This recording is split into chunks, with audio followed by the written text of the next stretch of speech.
WDAY presents. Tonight's Game of the Week is brought to you by Essentia Health Orthopedics and Sports Medicine, Cass Clay, and Taco John's. The Barnesville Trojans are in high gear and are looking for another shot at a state championship after coming so close last season. The Trojans sit on top of Section 8 AA, while the Crookston Pirates are looking to the role of spoiler to turn their season around. Pirates, Trojans, next on the X.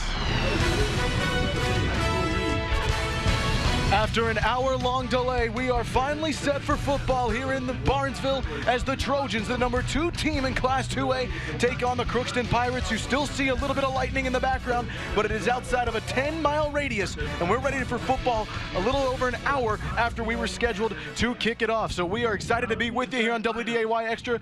Thanks for sticking with us, everybody, alongside former NDSU defensive standout Colt Jerick. I'm Zach Staten, and Colt, we're finally going to get some football in here, huh? Yeah, finally. I think the guys are ready to go. We saw them tossing around the pigskin for about a half hour during those rain delays. The guys got finally got loose, ready to roll here. I think all the fans are jacked up. Players are ready to get this game started. Again, you will see some lightning in the background here. It is outside of a 10-mile radius, which, according to the Minnesota High School League rules, allows you to be able to play football tonight. So if you do see some lightning, don't be worried yet. We'll still have some football coming up. When we come back from this break, we'll give you the players to watch and get you the kickoff here on WDAY Extra.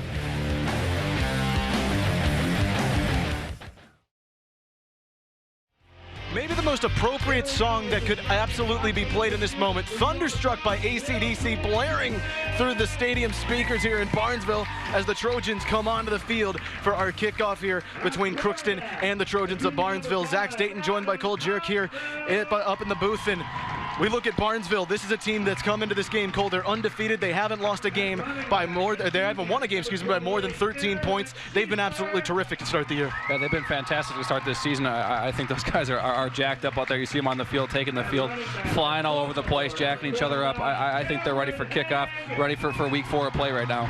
Meanwhile, Crookston on the other side, look, they're just looking to try to save their season. Yes. They're 0-3 right now. They've lost a couple of one-score games. Scott Budd told me this week they're right there. They're ready to get over the hump, but they just can't quite get there yet. For sure. I think Crookston's better than their 0-3 record, like we talked about earlier. They got some really good football players on this team. I think they're looking to get a chance to knock off Barnesville, one of the top teams in Class 2A. Going to be in the same section this year. It's a big test for them early on. We look at the Pirates, our players to watch the game. Let's start off with Crookston. Their quarterback, Leighton Salentine. He can be a great passer, but he's also a terrific runner. Scott Butt really likes how he can do things when the pocket's breaking down.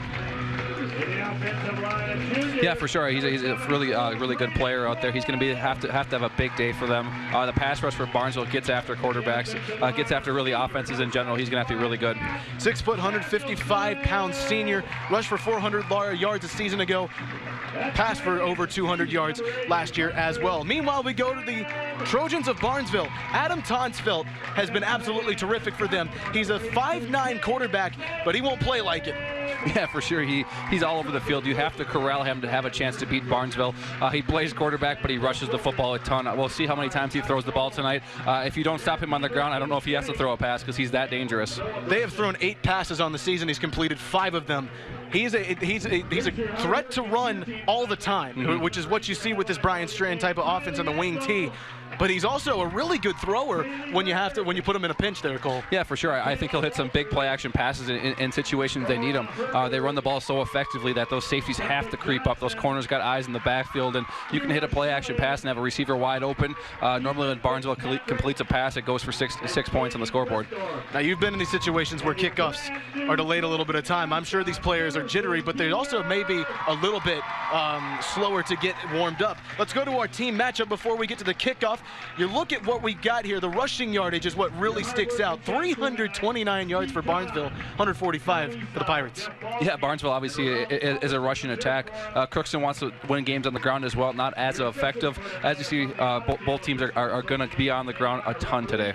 I think maybe the points per game and points allowed sometimes masks just what Crookston's been through. They've lost 2 games by 1 score. They lost 27-19 to East Grand Forks, and then last week they lost 14-6 to West Central area in what they kept that game close all the way into the fourth quarter before they gave up a last drive touchdown. Yeah, they've been in every game they've played this year.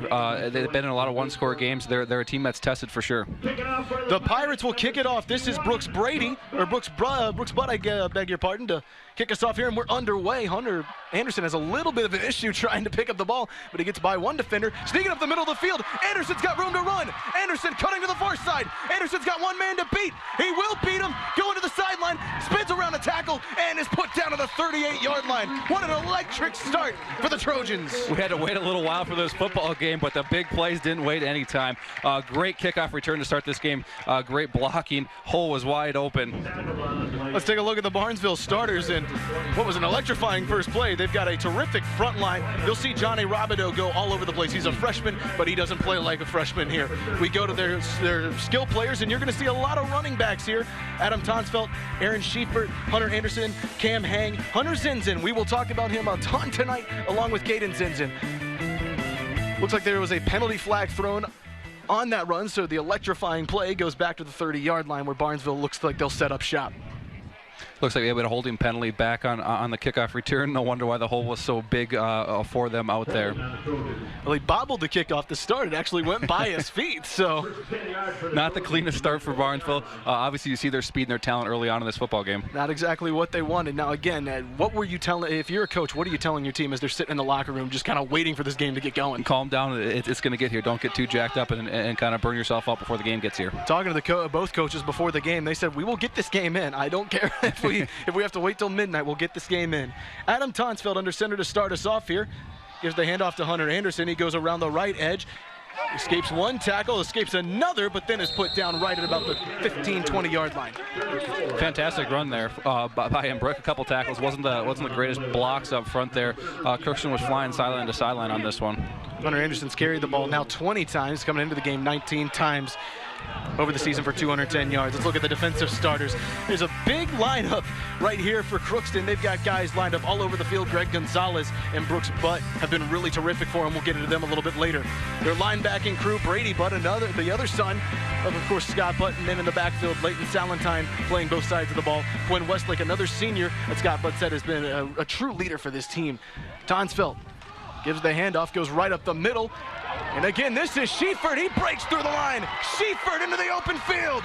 One man to beat, and he's drugged down at the 25, maybe the 22-yard line.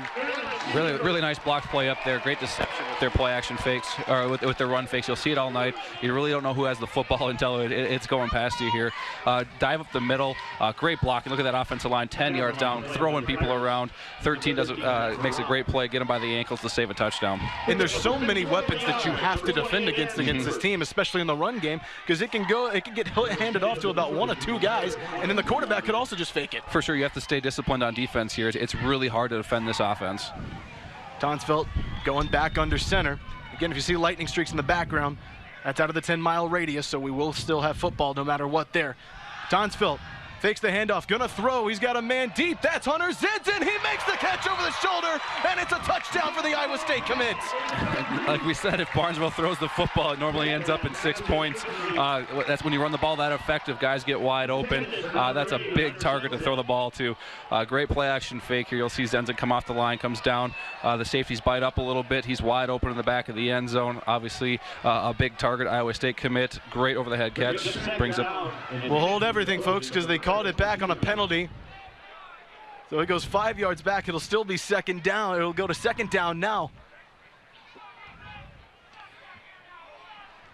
So again, another electrifying play taken off for Barnesville, and we didn't see exactly what the call was. I'm not sure what they called it because it's still 2nd and 10. Unless they called it incomplete, as we saw in the replay, it was definitely a complete pass. So they actually do rule it incomplete. Cam Hang is stuffed in the backfield, and again, they look like Hunter Zinzin rolled that on this one as well. We might have a personal foul on one of the guys late in the situation. Could be on both teams here. So already the game's kind of break down a little bit. Looks like maybe somebody kicked somebody. We'll see. Cam Hang comes down here, and yeah, there's a kick right there. That's a no-no. That's number 42, Ty Hamry, and that's a big one if that's a penalty on him because he plays both sides of the football. Yeah, for sure. It looks like they called a penalty on Barnesville as well in this penalty here. So they're going to be backed up third and 15 is what they have up there. I think it's going to be I'm not sure why. It can't be a loss of down type penalty. I think it should be second down, but. On the scoreboard here, we have third and 14. Take off the touchdown off the board. Barnesville getting a little penalty trouble right now. So with what looked like a touchdown in 3 plays, we've now gone to third and 14, and now sometimes you think it's an obvious pass situation, but you don't know with Brian Strahan's group, given the fact they just run the ball all the time. Donsfield sends a man in motion. It looks like we'll have a false start. Looks like the running back got started a little bit early. I know he went into motion, but it looks like he false started and then went into his motion. Another penalty on Barnesville, backing themselves up a little bit, shooting themselves in the foot here early, holding on that opening kickoff, procedural penalty there. They got to clean things up because third and 20 is not where they want to be. That's 3 penalties to start the game off. That is not at all what Brian Strahan no, he's going to be wants to see from his guys. We were talking to a few players and a few parents before the game, Cole, and he absolutely wants perfection, and that is not it. They've been penalized 19 times this year for 125 yards. Now we make it at least 120 or at least 22. Donsfield this time gonna throw. He's got Zenzen again. Oh, he almost had him on a great over-the-shoulder throw, but a great defensive play to break it up. Yeah, nice ball there for sure. Anytime you got one-on-one coverage with your best player, you're gonna take a shot. Third and 20 is a tough situation. He rolls out here, throws a good ball. Had a chance here for Zenzen to come down with a touchdown just off the edge of the fingertips. And that's a great play by Zach Brown to stick his hand in there. For sure, he got in the eyesight for sure on that one, and looks like we got fourth and 20 here. It's gonna be a tough one to pick up. Adam Tonsfeld is the punter and the quarterback here, so we'll see what he does, but he's going to go under center, so it looks like they will go for it. Again, you're kind of in a position on the field where it's tough to not go for it at this point. Tonsfeld takes the snap, fakes. They go back over. That's for Caden Zenzen. He drops the pass. It's incomplete, and it'll be a turnover on downs. That's a big stop for Crookston early in this game. Huge for Crookston. It looked like Barnesville was going to score a couple touchdowns on this play early on it, and a couple by penalties, a touchdown-saving tackle on the kickoff. That was huge there, and everything sort of moves to the right here, and we'll talk about that in a moment. Let's go through the Crookston starters on the offensive side. They've got a big offensive line. Brady Butt is a guy to watch at center. He's a big guy. It's hard to move. Brooks Butt as well at tackle. Leighton Salentine will lead the offense. Ethan Bull is a freshman fullback. He's taken over for Joey Doda, who was injured this week, and we'll talk about him in just a few moments. In fact, looked like Bull was the one that took the handoff instead.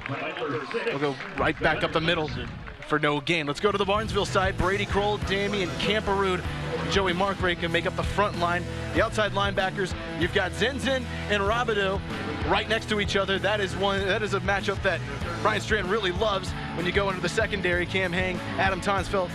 They'll go with Noah Kraus at safety and Jackson Wall, who's making his return early in the season. He didn't play the first 2 games, but you'll see him on both sides of the ball plenty. He was terrific for Barnesville 2 seasons ago. We'll mention him a little bit later in this broadcast. Pass out to the flats is complete, and then put down with a minimal gain. That is Gunnar Gunderson who makes the play. Yeah, I think we saw the defensive line there and the inside linebackers for Barnesville as we went over their defense. So they have some absolute beef inside, and their best player, Hunter Zenzen, plays middle linebacker. You see Crookston 2 plays, both to the outside. I don't think they want anything to do with the middle of this defense. If they want to win this football game, it looks like they want to attack the outsides, and that's their game plan for the first 2 plays so far. You're going to see a lot more of Gunnar Gunderson now because Jacob Miller had a fracture in his leg this week. He is done for the season. They should have him back for basketball season at Crookston, so that's good news. But the junior, is done. There's a ball goes onto the ground. Hunter Anderson picked it up. They say Leighton Salentine was down well before, and it's 4th down, and it looks like an obvious punting situation, and that's how it lines up. Yeah, it takes a snap here, bounces it off both running backs, and gets drilled immediately. The play-action fake didn't really work here, especially on 3rd and long. Fantastic play by the Barnesville defense, get pressure immediately. It'll be Brooks Butt that comes up for the punt. It's rare you see an doing the punting here, but he's a little bit of a jack of all trades. A little bit of a wobbly snap, nearly got blocked, a line drive. Floating down to Tonsfeld. He picks it up, escapes 1 tackle. My goodness, nearly got his shoulder pulled out there off the pad. He gets up across into Pirates territory. They'll set up at about the 47-yard line. He's a difficult tackle for sure. How tough is it to tackle a guy that's that small? He's 5'7", 140 pounds, but he's very, very tough to tackle. He's really quick. It's hard to get a hand on him. If you do get your hand on him, normally you can tackle him because he is a lighter guy out there for sure. But as you saw in that kick return, and as we'll see all game, not many guys are getting a hand on him. Tonsfeld in his second game this season rushed for 200-plus yards and 3 touchdowns. He is about as good as you can ask, and this is only his second season playing quarterback. Last year was his first year, and he got hurt midway through the year, broke his hand, and had to sit out for a couple of games. Tonsfeld with the handoff going to the outside. This is Hang. Hang gets some open field. I beg your pardon, they actually confused me. They actually went straight up the middle. They had Aaron Schiefert who gets the first down. Yeah, it's tough to see where these balls are going for sure. They got so many fakes going on right now. They fake it so well. Yeah, exactly. Right up the middle with a nice rush there. Barnesville's offensive line is pushing Crookston around right now. I think we'll see a lot of rushes up the middle, just establish that offensive line and pile up the rushing yards. First down from the Pirates' 37-yard line as Barnesville continues to move the chains. Tonsfeld was underneath. They hand it off this time to Anderson, who goes around the right guard, escapes a tackle, dragging a couple of defenders down to the 16-yard line. Great run by Anderson there. Didn't have to hole up the middle, bounce it outside a little bit. He's got some speed. We saw it on the kickoff return. We'll see it again here. The middle isn't open. He bounces it outside, follows his block, cuts it up. Tough tackle. The secondary is going to have a long day if this offensive line keeps dominating this way for Barnesville. Hunter Anderson, somebody when I went out to visit with Barnesville earlier in our fall camp tour series, he was a guy that Coach Strand said really has a lot of potential, but said during the season he's just got to relax a little bit. He's trying to do too much. Well, right now he's doing a ton for Barnesville to start this game. Tonsfeld, let's see who the options are to hand it off to this time. They go right up the middle. No, they go to the other side, near the goal line, but brought back down. Almost looked like it was a slightly broken play there. Tonsfeld looked like he was trying to hand it off and then pulled it back up, followed his running backs up the hole. Another big rush for them. There is massive holes open on this offensive line right now. That's why this offense is so good, is because the offensive line blocks really well. They always say you have to dominate the line of scrimmage. That's twofold here with the Trojans, given the fact that they run the ball so much. For sure, we got another first down for them. I think they'll punch it in here. This offensive line is rolling, and I think they're a little upset they didn't punch it in the first drive. First and goal from about the 5-yard line.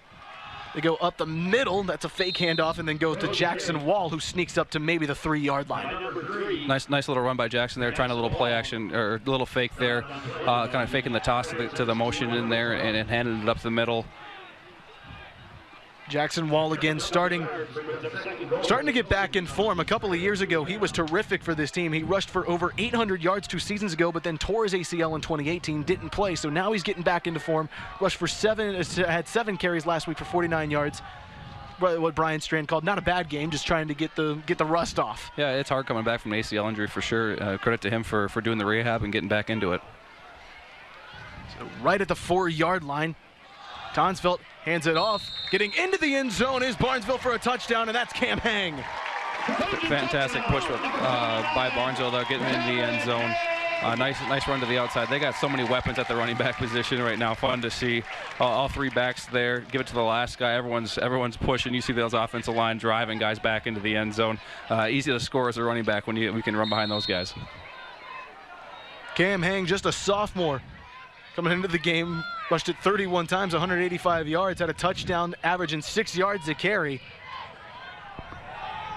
And Barnesville is on the board first after scoring what looked like a touchdown with Hunter Zenzen on a terrific throw.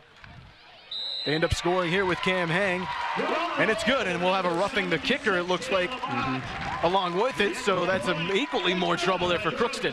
Crookston's not helping himself out on that penalty for sure. Fun to see the big guys kicking the football for both teams here, but this will back up that kickoff a little bit here, and I think Barnesville can pin them back, and if they can get another stop, it'd be a tough day for Crookston to get rolling here. Well, after the first stop, you think, okay, there's some momentum building for their defense, but the offense just couldn't find rhythm after the first play.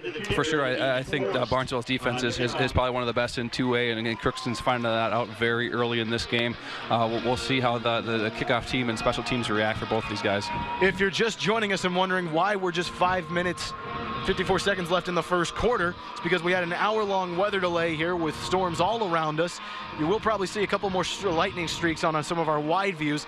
That's because of just that's outside of the 10-mile radius. Here's what we saw earlier in the day. I mean, they were coming from all over the place, and we know in Fargo there's been tornado watches all around, so we hope everybody back in Fargo and all around our viewing area is safe and sound. Hopefully you're taking shelter if you are in an endangered area, but look at the lightning streaks that we saw earlier in the day. Yeah, there was a ton of it going on here. We weren't sure if this game was going to get rolling at any point. The weather wasn't helping us out by any means. So now it looks at least a little more peaceful here. The wind is continuing to blow, as it is wont to do in this area, but for right now, it at least is just providing a good breeze rather than an indication of another storm coming. So we're glad about that and glad you're staying with us here on WDAY Extra. Again, alongside former NDSU defensive standout Cole Jarrett, I'm Zach Staten. Appreciate all the work, too, our production crew and all of our camera guys have been doing today. Had to weather out that storm. They've done terrific work getting us some great video of what was going on, too. Yeah, for sure. They've done a fantastic job. We had to clear them guys out of the stands as well when that weather delay was going on, but they're back and crushing their jobs like usual. Place kicking. That is a bomb into the end zone. Another big guy with a big leg, and they'll just knee it out. That was a fantastic kick. I know the wind's blowing a little bit, but I think that one was going in the end zone without it. It's Gunnar Gunderson that ended up taking the knee, and another flag. Crookston player took his helmet off at the end of the play, so this is going to back them up probably to the 10-yard line. I would assume it's half the distance to the goal. Jackson Wall was talking to the official, and I'm not exactly sure what the deal was on sportsmanlike conduct, and it will be on the Trojans. So that'll actually slide them up a little bit, so that's at least a break there for Crookston trying to find some steam coming out of the gates here. It was interesting. I saw two players paired together. One guy took his helmet off. I thought they were maybe going to call that penalty. It must have been something that they said there. Coming up on the Cass Clay halftime report, we get to see the honoring the 2009 Barnesville Trojans, so we're looking forward to that. We'll also talk to both schools' ADs, and I'm sure we have a lot to talk about with the fact that we had the storm coming through. That's coming up again on the Cass Clay halftime report. I don't think either schools had dealt with this. I don't think anyone really knew what to do for a little while there. No, again, we've seen it all day. Schools have moved up kickoff times.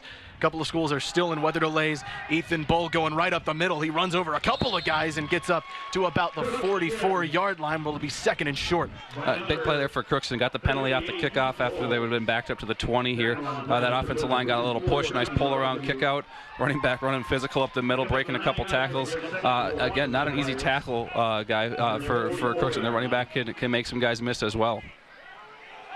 Ethan Bull, for a freshman, is 6'1", 177 pounds. It's a big boy as a freshman. That is a big freshman. That is a big 14, 15-year-old kid. Handoff again goes to Bull. He runs over a player, but flag drops. He gets the first down. We'll see if that stands with the penalty. A lot of early flags in this game, a lot of procedural stuff. You wonder if that hour delay affects some of these teams. Looks like another false start or illegal procedure on the offense. And again, you would figure these plays would get blown dead. We saw that a couple times last week in our game of the week.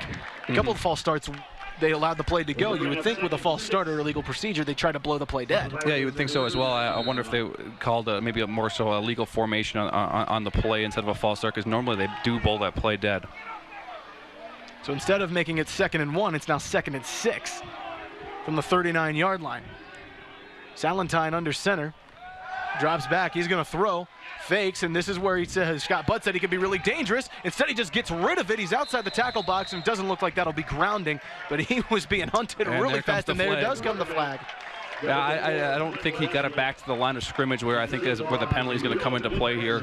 He was running for his life back there. Maybe he should just take the sack in that situation instead of trying to throw a dangerous ball there. It's Connor Morse that was breathing down his neck. Yeah, they've had a pressure all day when they drop back to throw. It's tough to block these pass rushes for Barnesville.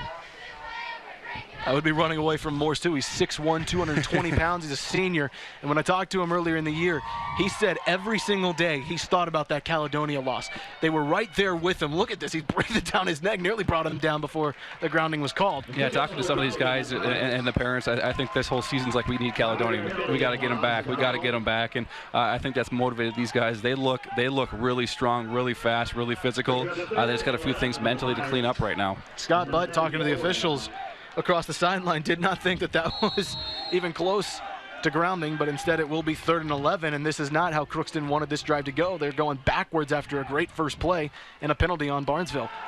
Handoff to Bull, and he's putting a lot of effort in there, but he's just not going to get anything back to the line of scrimmage. Drops for about a 3-yard loss. Yeah, penalties killed Crookston there. Start the drive with a 9-yard rush on 1st down, and we finish it here on 3rd down on a run here. Nowhere to go. Hit immediately in the backfield by Connor in there. Nice penetration, and the defense surrounded to help clean things up. Against West Central area last week, Crookston had 3 first downs on their final drive in the 4th quarter. Had 2 penalties that wiped them out, and that ultimately led to giving the ball back to West Central area, who then ended up driving down and scoring a touchdown with 15 seconds left in the game. That is something that Scott Butt says they have got to fix, are those mistakes and those penalties. Adam Tonsfeld takes it, doesn't make a fair catch, trying to escape another tackle, but that is Salentine bringing down his quarterback foe in the back. Yeah, he's not scared to catch the ball with people breathing down his neck. I thought for sure he'd call for a fair catch with 2 guys standing next to him, but he thinks he can make anything miss here. Let's see where he caught it. It looks like about the 34-yard line. Didn't get much more than that. Yeah, he was mad he didn't take that one to the house. I think he thinks he can take everything, and that's a good mindset to have when a guy thinks he can make a lot of plays. When your quarterback guy in charge of your offense has got a mindset like that, I think you'll see him make some good decisions and some explosive decisions tonight. Here you see Scott Butt. He's the head coach of the Pirates. Took this team to 7-3 2 years ago. Only one of their 2 winning seasons in the last decade. They are trying to find some type of rhythm in that program. Again, off to an 0-3 start. Tonsfeld starting the 3rd drive for the Trojans. Handoff, he keeps it. He's going to run, and Tonsfeld is wide open. Zenzen blocking for him. That's the guy you want to block for him. Gets by defenders, and he races to the end zone. And like we said, this guy can take it to the house and thinks he can take it to the house every play. Fantastic blocking by Zenzen downfield as well. I think he got his hands on 2 or 3 guys, and great job reading those blocks. Very explosive play here for Barnesville. Nice fake up the middle. It's hard to tell who has the ball. Look where he keeps it. It's legitimately on his thigh in the back. He's hiding it behind him. Nobody's got an idea where it is. He's untouched. Zenzen blocking one guy, blocking another guy, helps spring him for a touchdown. Fantastic job downfield and blocking all around for Barnesville. They capitalize on another big play. Adam Tonsfeld marches 65 yards for a house call. Yeah, he was mad that they he didn't take the punt to the house. He said, hey, watch this, I'll take the first play to the house. And nice fake there, running on a little bit late here. One of their guys for the extra point. Confusion on the extra point. Kicking this is Nolan Rick. He's a junior offensive lineman, defensive lineman. They fake it. Looking for the back of the end zone. Here's a wobbly pass to the back, nearly caught by Zenzen. Oh, he nearly won the jump ball, but instead, it'll make it 13-0 instead of 14-0. Yeah, Caleb Ott was the one trying to throw that. Looks like a snap was a little bit low. He decided to pick it up and throw it. Little fire drill here. You throw it up to Zenzen's probably your best chance to make that happen. Right in the hands. It did hit him in the hands. You got to come down with that one. I think that's why he's going to play linebacker at Iowa State, not tight end. Yeah, maybe that's the reason why they're going to put him on the defensive side. Matt Campbell is, but again, he nearly came up with it. He did. I think his brother will have a few choice words for him after the game. Sounds like those two really push each other and get each other going. Well, if I'm Caleb Ott, I'm the one that has a few choice words for him. I was on the back foot leaning back, and it was a wobbler, but here's Tonsfeld again, and he's just so fast. So fast. And look at that move right there, just the deception to get the guy behind Hunter Zenzen, and he's just off to the races. Yeah, smart run there, knowing he's got a blocker in front of him. Use that blocker, manipulate the guys trying to chase him from behind. You're smart to follow one of the biggest guys in the field in Hunter Zenzen, blocking a few guys for him, getting him out of the way, and help springing him for a nice long touchdown run. He certainly is a gamer, so just like that, it is 13-0. With 3 minutes and 44 seconds left to go in the first quarter. Our WDAY game of the week here in Barnesville. See if he boots this one deep in the end zone again. He crushed it last time. Again, this is Connor Morse. Again, Morse was the one chasing down Leighton Salentine that brought up a key grounding call on that last drive. And this is a big drive here. It seems early, but it's a big drive for Crookston already. That ball takes a bounce. Gunderson going to the right sideline. Gunderson gets a block, and he goes all the way up to the 25, 26-yard line. Nice return there. Kicked the ball all the way deep inside the 5, picked it up and found some blockers, found a little bit of hole, give his team some decent field position. Crookston's got to pick up a couple first downs here. They got to help themselves up, help their defense out, rest up a little bit. If you'd like to watch our newscast at 9 o'clock, it is on the Justice Network. Again, the newscast at 9 o'clock will be on the Justice Network as our game continues to go here on WDAY Extra. So now for Crookston, if you're Scott Butt, what are you telling your guys again? Because it seems like they've gotten good first plays, but haven't been able to follow them up. Yeah, they got to quit the penalties. They got to figure out a way to stay disciplined here and be positive. They got to pick up a couple yards here on first down and help themselves out. Salentine fakes the handoff, then goes to Bowl, and he is just absolutely gang tackled in the backfield for nothing. He was swallowed up there. You see that defense is super fired up for Barnesville right there. He didn't have a chance on that play. He was surrounded by about 6 or 7 guys. Maybe a situation, I don't know if the quarterback's reading it or not, but not a good read. Barnesville's defense flying in, 5 or 6 people piling on top of it. That's how you want to play defense if you're Barnesville. Man, Matt Samuelson came up, and he was screaming at everybody that he could think about. And I beg your pardon, that was also Caleb Ott, so apparently he's not thrilled that continue to slow.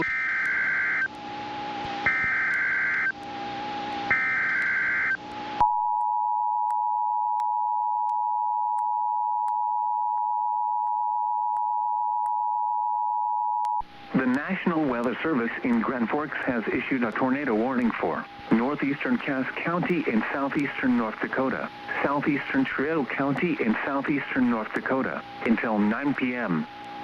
At 8:36 p.m., a severe thunderstorm capable of producing a tornado was located over Granite, or 25 miles north of Fargo, moving northeast at 30 miles per hour. Hazard, tornado and half-dollar size hail. Source, radar indicated rotation. Impact, expects damage to mobile homes, roofs, and vehicles. Locations impacted include Grand Inn. This includes Interstate 29 between mile markers 86 and 95. To report severe weather, contact your nearest law enforcement agency. They will send your report to the National Weather Service office in Grand Forks.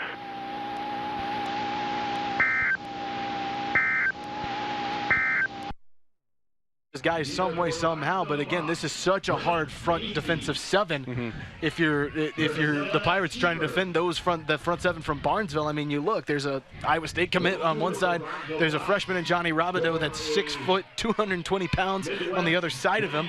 Then you got Brady Kroll, Damian Campereau, Joey Mark. Caleb Ott just came up with a big play. I mean, these are guys that are not easy to defend. Not at all. There's a reason why Barnesville is one of the top teams in this class for football in Minnesota. They're showing it tonight. Their defense is dominant. Their coach asked for perfection, and so far they've been pretty dominant.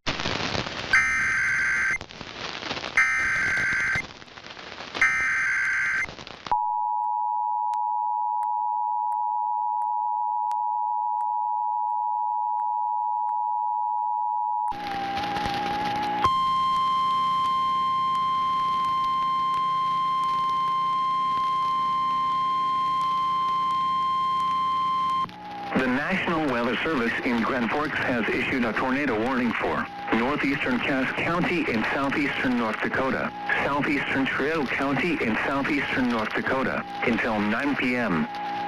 At 8:36 p.m., a severe thunderstorm capable of producing a tornado was located over Granite, or 25 miles north of Fargo, moving north to mobile homes.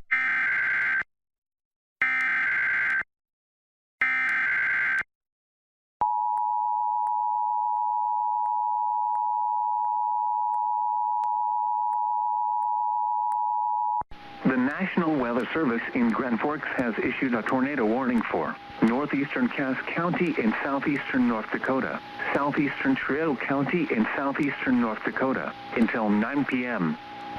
At 8:36 p.m., A severe thunderstorm capable of producing a tornado was located over Granite, or 25 miles north of Fargo, moving northeast at 30 miles per hour.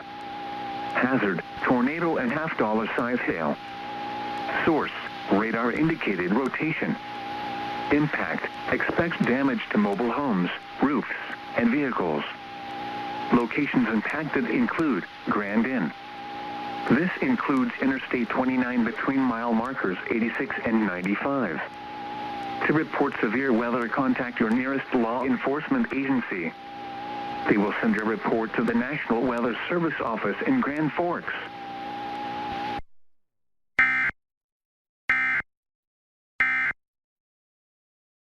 A little bit now, can't get off blocks. As we see a nice misdirection, takes it up the middle here, following those blockers. It's 10 yards almost before he has a guy touching him. A nice little 13, 14-yard carry there, picks up another first down, gets that clock running there for Barnesville as well. Barnesville has certainly not lost momentum at all to start this game. No, a sloppy start to start, but they are finding ways to move the football, and I think they are gonna capitalize on another great field position here. Really, after that first drive, the thing you could say that probably went the worst for him is the field goal, the extra point that went for a 2-point conversion. Instead, going up the middle, still running up to the 10, maybe 5-yard line are the Trojans, and again, that's Cam Hang. A great run up the middle. I don't think Crookston knew who had the football in that play. Looked like they had him bottled up behind the line of scrimmage for a second there. That's what all that misdirection does to you. The handoff gets bottled up. Crookston had him. He escapes, breaks a couple tackles, brings it down, looks like to the 6-yard line on this one. I beg your pardon, that's Aaron Schiefert. That's the junior. There's just so many guys. He's 6'1", 195 pounds. I mean, he can just go right up the middle, but they've got speed guys that can go around the edge. And again, they're threatening right at the goal line, the 6-yard line. Tonsfeld, let's see if they maybe go back up the middle. No, he's going to pass it. Rolls to his right. Now he's going to take it, going towards the pylon, and he's got it easy for a touchdown. Sometimes they call play action passes for him, and it's just an easier option for him to race the guy to the pylon. And Barnesville is rolling here. I think they had a couple guys open quickly. Crookston recovered here. We'll see the play action fake. Crookston biting on it a little bit. DBs get back, recover. He just says, hey, I got room to the edge here, Zen. You block that guy, and I'm gonna run into the end zone.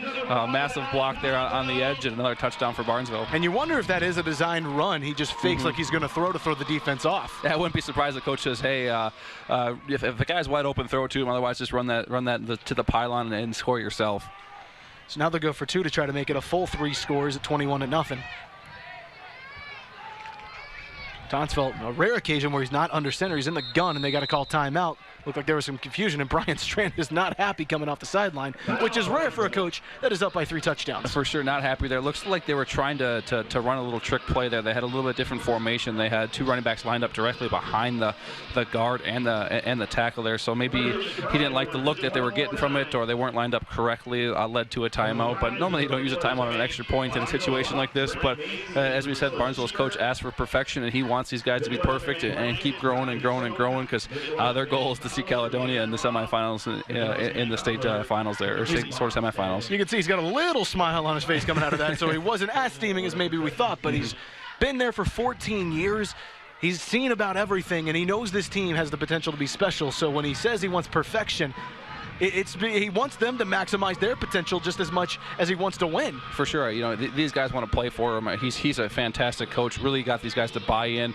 They've been in the weight room. They've put in the work in practice, and we're seeing that in the first quarter of this football game. Those guys are sharp and ready to play. So they will line up again in the gun with Tonsfeld on a running back on his right hip. That's Hunter Anderson. Loaded up guys on the right side. They move to the right. Tonsfeld fakes like he's going to throw, and he does it again, sneaking in. But there is a penalty flag in the end zone. I wonder if he threw the flag thinking there was maybe blocking downfield on a pass, because it did look like he was trying to throw it. Ended up running the football in there, so this flag maybe gets picked up. We'll see what they end up calling here. Nice little design there. I think if the guy's not wide open, the same situation as that touchdown, you just run it in, and you get a quarterback that's that fast. That's a second straight play that's been blown up some way. No, they're going to call offsides. Or they wave the flag off instead. Okay. So it still stands after all of that confusion. It still stands. So now it's 21-0. Barnesville has just blitzed Crookston to start this game. For sure, we'll see the replay here. They had to load it up. They had a ton of guys on there. Drops back, looks like he's going to throw. Sees a nice little lane. He knows he can beat that guy, beat the defensive lineman to the end zone there. Really tough to defend him when he gets on the edges there. He's so fast, he's so quick, but yet he's able to throw a very good football. So he is a really good dual threat option for this Trojan offense. You can see exactly why the Trojans have been so prolific to start this season. I mean, they just go absolutely haywire on teams with the run game. Tonight on First Down Friday, you can see highlights of this game along with the other games that we have coming up around the area. A couple of key EDC matchups tonight as teams start to jockey for position. Minnesota's got a couple of really good matchups tonight. You can see that at 10:20. We'll also have updates on games that have been delayed, postponed. There's been weather affecting games all around us. You can see it tonight at 10:20 on First Down Friday. The return of Dom Izzo to First Down Friday after about a week absence last week with Dana Mock filling in. It's good to get him back to work. Sorry, Dana.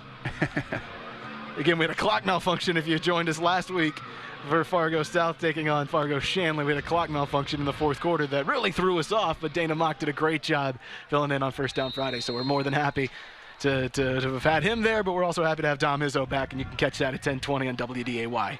Morse will tee it off again. Again, this is the first time that Barnesville has played in front of their home crowd, and if that's the case, and they only get 3 home games this year, that's a scary thought. Yeah, the home fans are definitely showing up tonight. Gunderson going to the right side. They've kicked it to it every time. They kind of know he's a little bit less experienced in terms of returning kicks with Jacob Miller being out. But he does take it up to about the 25, maybe 26-yard line. First and 10 for the Pirates. I think you're happy with that starting field position for Crookston. You're not backed up. You didn't have a penalty. It's like, hey, calm down. I know we're down 3 scores in this situation. We got to find some positivity here.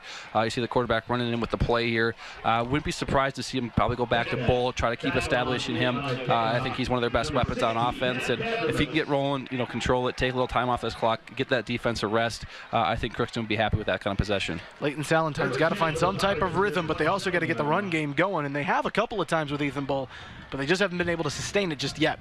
Definitely. Salantine will go under center to start this drive, and again, with just 27 seconds left to go, you wonder if they just get this play off and try to get into the second quarter without giving up a turnover. Looked like they nearly did turn it over, but running up the middle, again, carrying a couple of defenders, is that freshman Bull. And again, with a freshman being 6'1", 177 pounds, that's a big boy to bring down. The little fullback dive up the middle here, running hard. As you see, running through arm tackles. They finally get a hold of his feet a little bit and drag him down there. But that was a fantastic run, kind of what they needed on first down here. Well, we'll see if they get a snap off before the quarter. Doesn't look like it. We'll head into the second quarter with Barnesville kind of dominating this game so far. I beg your pardon. That was Jackson Wang on the run. That's the first time they have handed it off to somebody that is not Ethan Bull. Wang coming into the game there, getting his first carry. It is 21-0 on our Essentia Health scoreboard. The Trojans barreling through the Pirates to start this game.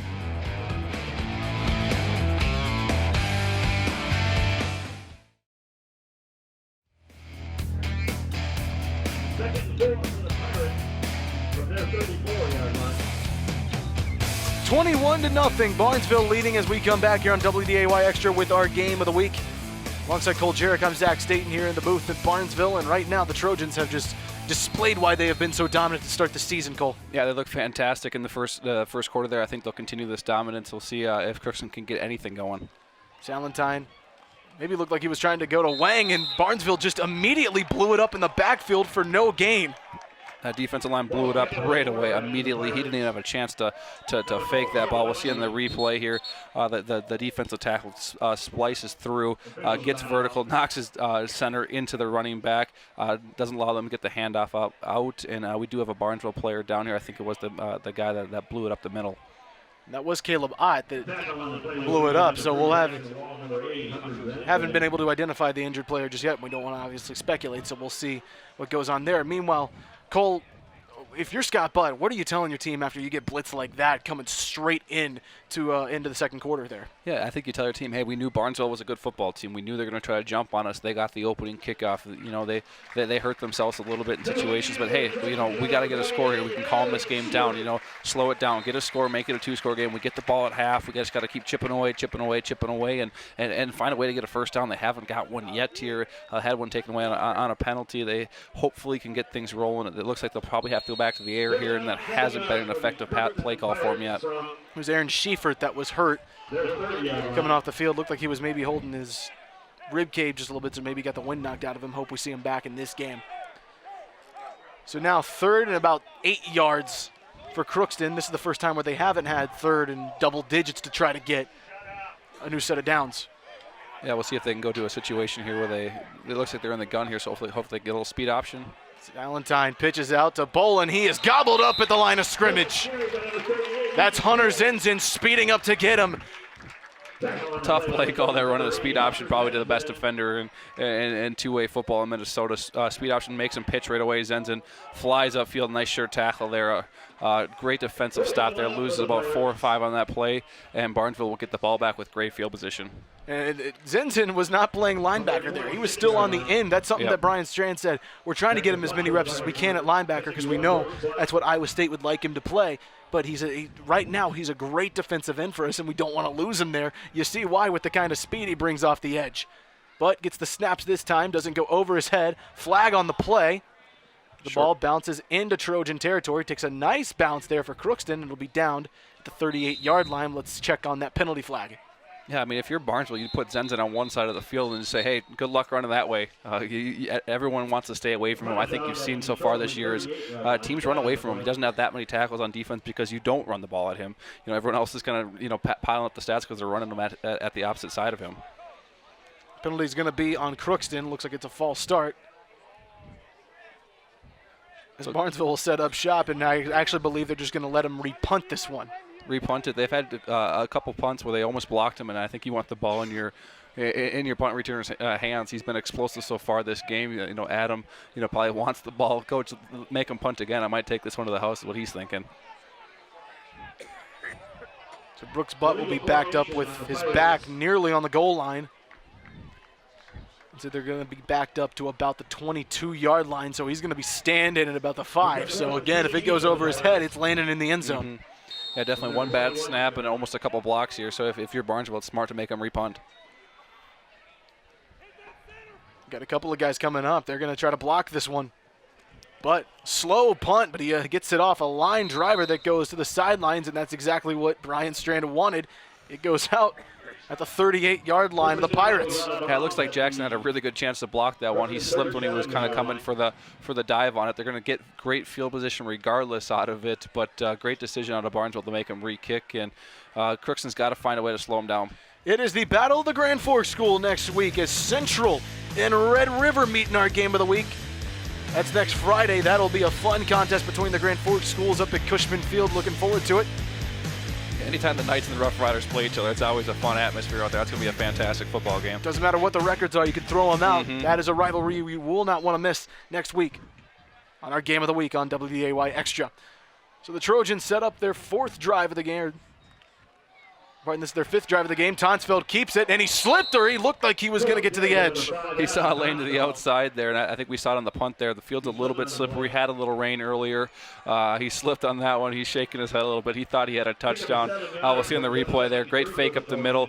Good kick-out block. He sees an edge. Follow the blockers. Just slipped. He might not have taken that one, but he thought he had a lane for sure. He thought he was going to get something quick to the outside, and if you're Crookston, you're kind of happy he tackled himself there, given the fact that he ran one back 65 yards already. For sure. I think Gunnar was sitting there going, this is going to be a tough tackle. And when he falls down in front of you, you're going, okay, that makes it a lot easier. That's the thing that makes it hard, is he's just so hard to tackle.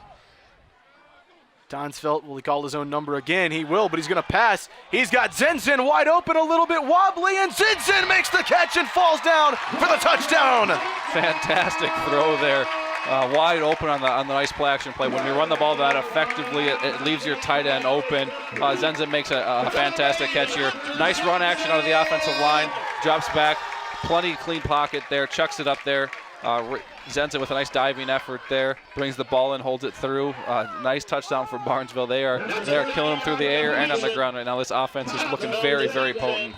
Great look at that on our Taco John's replay. Hunter Zenzen. We've called his name a couple times on defense, but he can do that offensively. We talked about it. He didn't catch that 2-point conversion. Wanted to make sure he made up for that with 6 rather than 2. For sure. Had to make up for the drop pass earlier, for sure. And you wonder if Matt Campbell's watching, looking, maybe we got another weapon here. Nolan Ricks for moving extra point is up and good.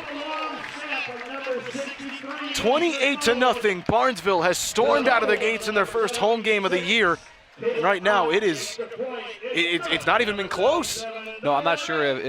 We don't have stats in front of us. I don't know if Crookston has positive yards right now. Almost every drive has kind of been behind the chains for them. They're getting a good yard or a good chunk here or there, but it's a negative play after that or a penalty kind of kicking themselves a little bit there. Crookston needs to find a way to establish a drive, give their defense a chance to rest. Right now, the Barnesville offense is rolling, the defense is rolling.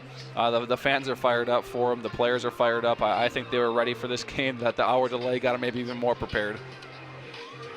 And Brian Strand talked about how good it is to get some of his backups, get some of those younger guys a lot of reps. Well, we're about to see what that looks like, it seems, because you're not going to chance these guys getting hurt this early in the season when you've got a lead like this, and it looks like you've got this game well in hand. Yeah, for sure. You want to keep your starters healthy, and obviously this football game isn't over yet by any means, just being in the second quarter. But the way it's rolling right now, if Barnesville gets a couple more stops and a couple more scores, I think Barnesville will roll some players in. They got a large bench, so more players than you normally see on a 2A bench, and I think those guys are looking at their chops to get in as well.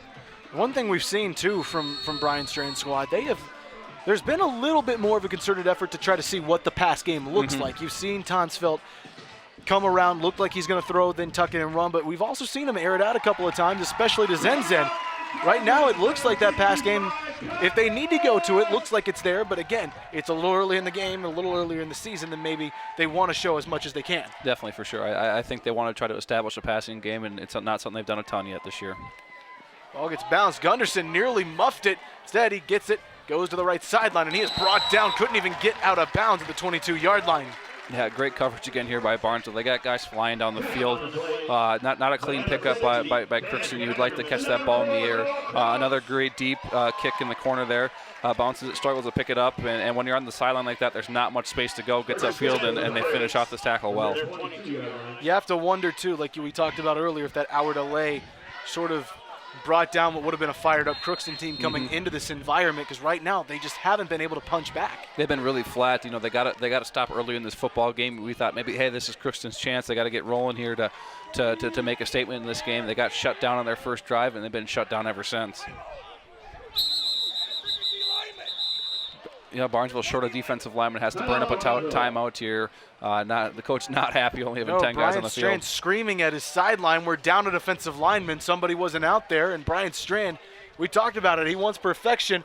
Wasn't there right now. No, definitely wasn't there right now, and not what you want to see in this situation. You want to see them being a little bit cleaner. Here's what we got on the air tomorrow, Concordia and Augsburg. Concordia looking for their first win of the season. The Bison Media Zone pregame show, that'll be here on WDAY Extra at 11 o'clock. Michigan State, Northwestern, good Big Ten matchup will happen at 11 o'clock. Washington at BYU. BYU upset USC last week, got a big win.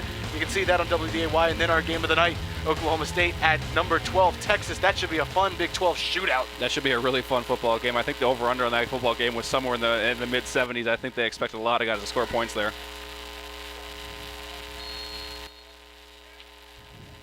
Now Crookston looking to try to find any. Barnesville goes down a man on defense. Yeah, looks like Crookston can take under center here. Going to the air, to the outside. Little swing pass over the head. Incomplete pass for Crookston. They got to get to the edges. I think that's a concerted effort that their coach thinks is something that they need right now. They had a little space out there, just overthrown through the ball a little bit. I think Crookston needs to see something out of their offensive line to help their quarterback have some time. They have some playmakers out there. They just got to settle down, calm down a little bit, and get back into this one. 9.5 minutes left to go. Trying to find any type of momentum to start here in the second quarter, and these could be a couple of big drives just to either get themselves some confidence or just get back into the game. Up the middle there. There's still nothing in the middle. That defensive line looks really, really stout still for Barnesville. They're smashing things for sure. Tackle on the play by the Trojans. Number 80, we'll bring up 3rd and long. They can't get things rolling at all right now. And Hunter Zenzen with another big tackle for Barnesville. Crookston's got to find a way here. I don't know if they're going to go to a screen pass, something in the air, take a shot. They don't have much time for protection. They got to find a way to slow this pass rush up for Barnesville. They are fired up on defense right now. Their coach is getting the signal in here. I don't think they'll bring any pressure. They'll just kind of sit back, play base, and force another punt out of Crookston. They'll go under center here in this situation. Under center. Little run up the middle here. Finds a lane, picks up a first down. Nice little play by Crookston there. Little quarterback keeper, looked like a little midline veer option play. Fake the handoff into Bull in the middle there. Defense line jumps on him. A little bit of hold to the outside. Quarterback takes the space, picks up a first down. That's what Crookston needed to get rolling. They had to pick up a first down on this drive. Yeah, you see the guys high-fiving each other a little bit. They're calming down, maybe hopefully a little bit here. If they can get a couple more rushing yards, get Bull going a little bit on this offense. Leighton Salentine looking for the play here. Salentine, random the wristband, actually not on his wrist, it's up on his bicep.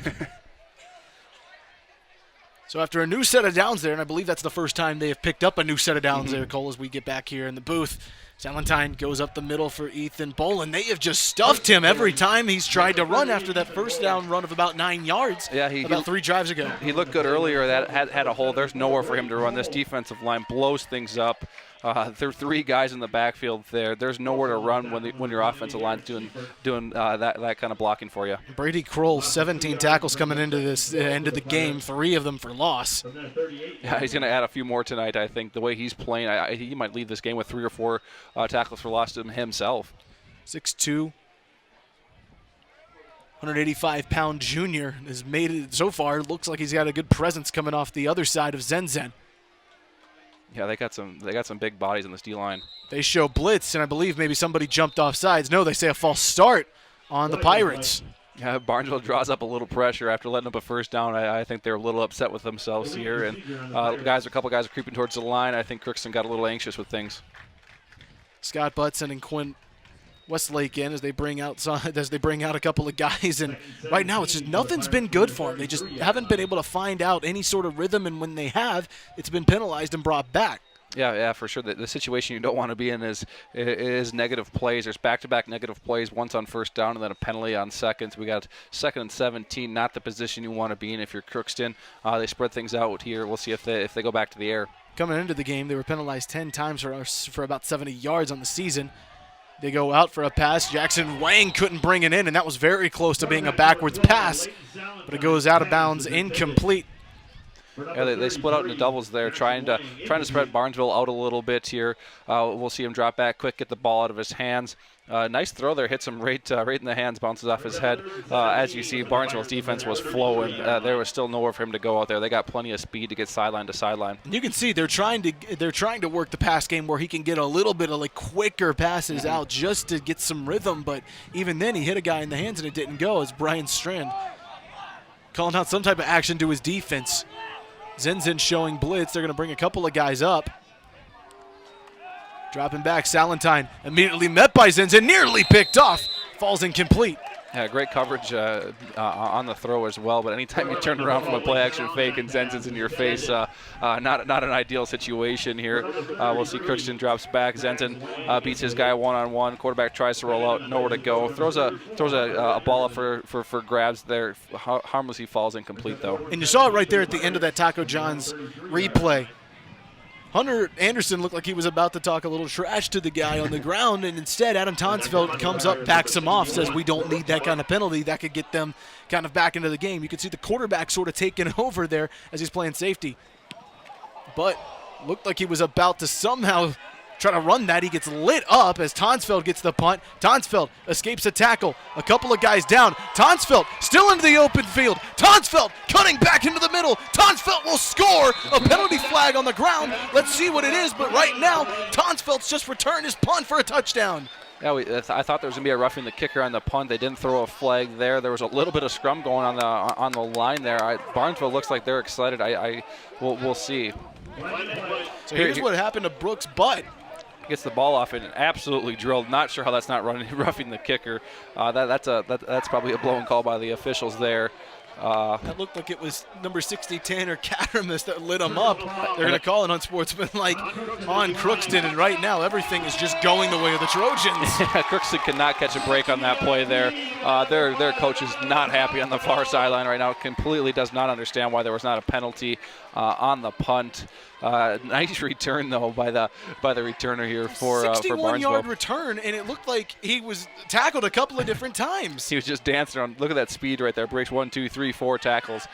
Gets to the edge, and he's really tough on the edges. Cuts back, following a couple blockers, and nobody touches him the rest of the way into the end zone. I mean, just the vision to be able to sneak through a couple of those holes there. And Scott Butt's got the hat off, and it just looks like this team is perplexed. They just can't find an opening. No, for sure. They've had a couple positive plays and then hurt themselves with penalties. Don't get a penalty there on probably a roughing the kicker, and ends up getting a penalty on themselves and a return touchdown. Yeah, that one looked like it deserved a penalty for sure on the Trojans. Instead, they make it 34-0, and now they make it 35-0, and we're just 6.5 minutes into this quarter. Yeah, they are definitely rolling on offense right now. Special teams got it rolling as well. Adam looks fantastic tonight. The hour delay didn't affect him. I think he was jacked up to get into play in front of his. Looks like his a player that's got a year of experience under his belt, doesn't he? For sure. I think that experience from last year has definitely helped things a lot. Bouncing back from things, he looks fantastic tonight. If he can keep playing like this, it is going to be a fun season for these Barnesville Trojans. So 35-0 as the Trojans are set to kick it off again. They have not scored. They've missed on a touchdown on one drive, and we both thought that was a touchdown to Hunter Zinza in that pass from Adam Tonsfeld. Otherwise, this has been about as perfect of a game for the Trojans as you could possibly ask for, and I bet you Brian Strand still isn't happy because there's been a couple of mistakes. Yeah, Strand's not happy with the penalties, probably missing a couple guys out there here and there, having to call a timeout because they didn't have a defensive lineman out there lined up incorrectly. But overall, if you're a head coach right now, you're pretty happy with the way your defense is playing. They've looked fantastic in the offense, and special teams has 35 points halfway through the second quarter. Cass Clay halftime report coming up. Again, we'll talk to both schools' ADs. We'll celebrate the Barnesville. We'll see the celebration of the Barnesville 2009 team. They went 11-1. We're section champions, so they'll be honored at halftime. That's coming up on the Cass Clay halftime report. A couple of scores from around the area. Moorhead has a big rally. They come back to beat Brainerd 14-13. The first win in Brainerd for the Spuds since 1992. So that's a huge win for Moorhead. Especially missing Seth Anderson in that football game. West Fargo and South just got back underway after a 2-hour weather delay. South just took it 73 yards from a guy that we called a lot last week, Sibamana Enoch. Went 73 yards for a touchdown. They're up by a score as they get back underway in that one. Going backwards is not the way you want to go if you're facing this Trojans team, and that's exactly what happened to Ben Andringa there. The ball came out late. Looks like he was down. They're going to rule him down in the situation anyways.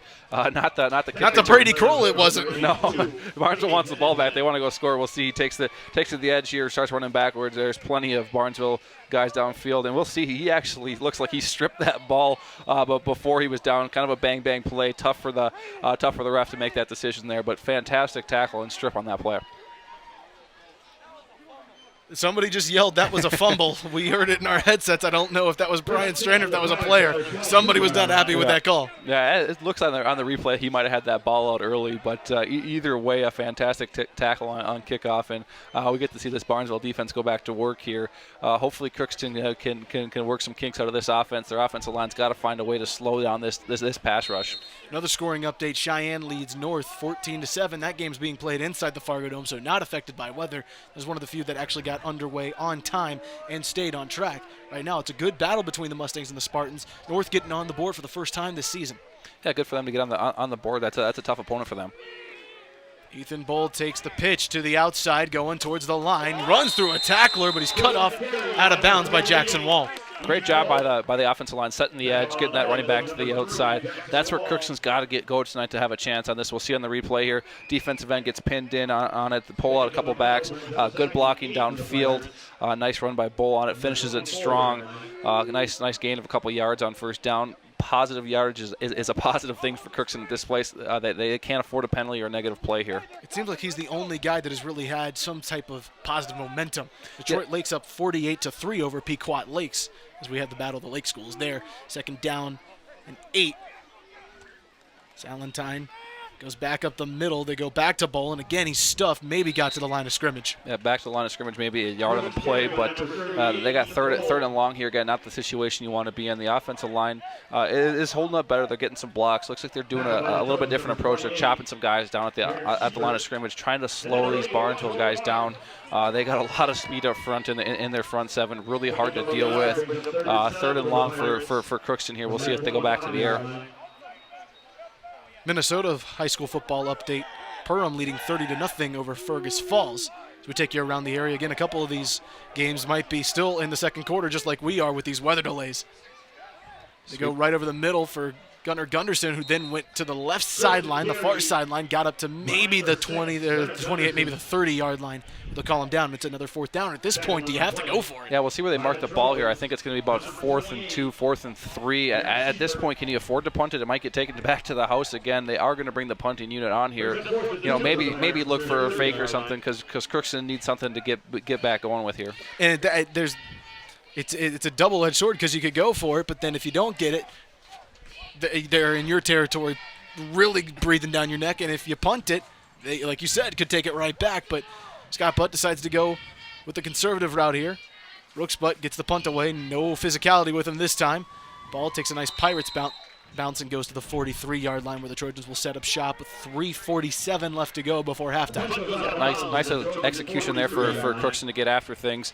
Protected their punter well, got after a punt, kind of kicked it away from the returner off to the sideline. No chance for them to get a return, and their defense has got to find a way to get a stop here and hopefully maybe flip this field, give their team some better field position. So now if you're Brian Strand, do you start already bringing some of those backups into the game and start getting them experience? I think you keep working through the first half here. You want to get these guys game ready as well. They got to be ready to play 4 quarters in different situations. You want to get them through the first half and maybe the opening drive of the third quarter. Tonsfeld will go under center with 3 running backs all behind him. There's a flag on the play. The ball's going right up the middle. Instead, the ball's loose. It's recovered by Crookston. That was a confusing play all around. It looked like Wyatt Roller was trying to get some yardage up the middle. We saw a flag. I believe that the flag is going to be on Barnesville. Let's see what the call is. It looks like things got stacked up behind the line of scrimmage. I don't think the refs knew who had the ball. They probably should have blown the play dead. Looks like he was kind of stacked up. They ended up stripping the ball out late here. We'll see what the flag is. If it's on Barnesville, it's a huge break for Crookston. Illegal formation. Illegal. Yep, so they're going to decline that penalty. They are going to get the ball. It looks like. Yeah, it will be Crookston football. We'll see where they end up marking it here. The ref signal it. Should be where they recovered it up or somewhere on the 35-yard line. We'll take a look at that here in a moment to see exactly what happened. But as of now, Wyatt Roller got into the game for his first carry. It looks like there was a fumble called on him. And again, we don't know exactly because everybody seemed to think that Adam Tonsfeld was the one that had it. Let's take a look here on the Taco John's replay. He gives it up to Roller right there. He drops it and the ball immediately just goes to the ground. Oh, he did. And then it looks like a Crookston player gets it right there. I don't know exactly why the ball went flying. It looks like he tried to pull the ball out. Everybody thought the ball was going this way. Nobody had any idea where the ball was because the Crookston player was laying on top of it, and a huge break for them. So for the first time, Crookston is in plus territory. They're going to immediately throw it out, and it's out of bounds. It had a guy open there that ran a little cover 2 defense, had a guy in between the window of the safety and the corner, just thrown out of bounds there. Didn't give his receiver a chance to make a play on that ball. And he had Noah Cross coming over, so it may have been a little bit of a dangerous throw there from Leighton Salentine. And that's the first time we've been able to see Quinn Westlake get involved in the offense. He's a guy, Scott Butt said, is a huge leader for this team. Yeah, for sure. I think Crookston wants to take a couple more shots here. I think it's in their best interest to stay away from the run game a little bit, especially away from the middle, the way the Barnesville defense is going here. Take a couple shots, see if you can catch Barnesville sleeping on a pass play. I mean, the way it is right now, we're heading for the rolling clock in the fourth quarter if the score stays the way it is. Salentine pitches out. It's fumbled, and Bull just falls right back on it. Yeah, a little speed option, always a dangerous play if you don't keep your relationship. Barnesville doing a great job of making that quarterback pitch the ball immediately. We'll see on the replay, speed option right here, right at you on the screen. Zenton gets upfield, forces that pitch way too early. The relationship was off because he had to pitch early. Nice play by Zenton to get upfield and force that pressure.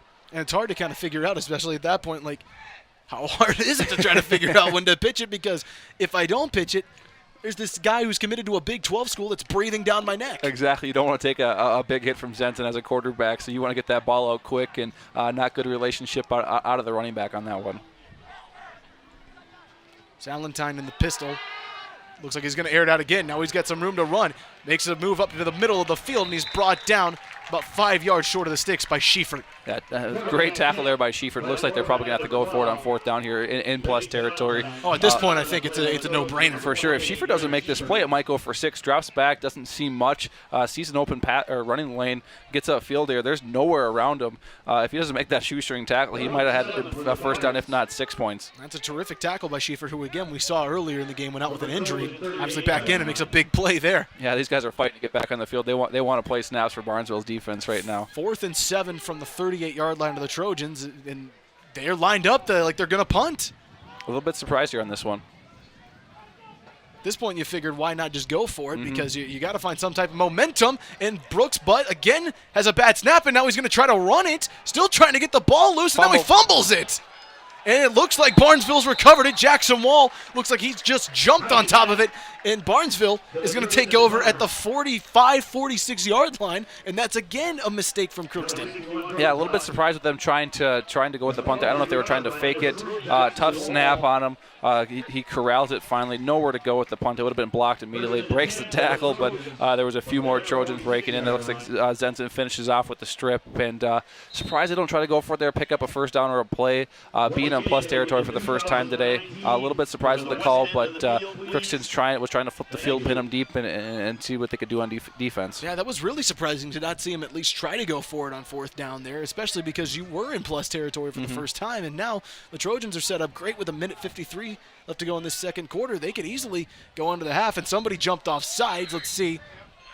Looks like it was left end for Crookston here, jumped off sides here. That's what they're going to call. Let's see if, again, like I was saying, the Trojans have a chance to go up and put 6 touchdowns on the board before the half. For sure. We'll see. There's about minute 51 left on the clock here. I know they're a running team. They've gone to the air a few times here. Do they keep taking shots on the ground? They've been rushing for about 10, 15 yards a clip, it seems like, every time they hand it off to one of their guys. So they're going to call a false start on the offense here. They ended up, the two refs came together on the far ends. Must have saw some movement out of the left tight end or left tackle for Barnesville to draw a false start penalty. I didn't see any movement, so if they did, if they saw it, they saw something that you and I didn't see here on the screen. So must have been a little flinch or something. Makes it 1st and 15 as Wall and Anderson will be in the backfield behind Tonsfeld. Cam Hang on the other side. Tonsfeld leans back, going to throw a little wobbler. Caden Zinzin had it bounce off his hands. It bounces to the ground, and he knew he had one right there. Yeah, Caden wide open on the drag across the field there. He's going to be kicking himself a little bit there. Nice fake out of the quarterback here. We'll see him fake the handoff, tuck that ball behind him again, try to hide it. Finds Zenson, the Zenson brother, wide open for it. Bounces off the hands. Can't quite bring it in. You see his brother on the sideline there in a little bit of disbelief. He probably thought that should have been him out there catching it. We talked to Hunter Zinzin's dad before the game, and he said he and Caden are always battling a little bit about who's got the more receiving yards. Right now it's Hunter. Pitch out, going to Wall. Goes to the edge, gets to the sideline, and gets the first down, diving out of bounds. Backed up, 2nd and 15. Let's just call it toss to the wide side of the field, and we got faster guys than you do pretty much is the play call there. Fantastic run there. Nice little pitch. Got some blockers out in front of him. Nobody touching him for about 14 yards before he gets pushed out of bounds, tripped up there. They're going to call him out of bounds for 3rd and 3 here. It's going to be a 3rd and short. We'll see if they go back to the run game here. Wow, it looked like he dove out for the first down. It helps when you got a guy that's rushed for 800 yards at some point in his career, come back, and you don't have a ton of film on him in the last year of his career there for Barnesville. They got a ton of running backs. They got a fun stable for sure. Tonsfeld sends Hang in motion. They're going to go back to Wall, pitch it to the other side. Gets the first down this time, and he's put down maybe a yard after the sticks. Yeah, they called the same play there. Just ran it to the opposite side, being on the far side of the hash. There's a ton of open field in high school football. We'll see the same formation, pitch out to the left side here, running right at your camera screen here. Finds a hole, cuts it up, picks up the first down. Gets hit right into your living room there. So with a minute and a half left to go in this game, in the second quarter, Barnesville again. We've seen more of a want to maybe throw here.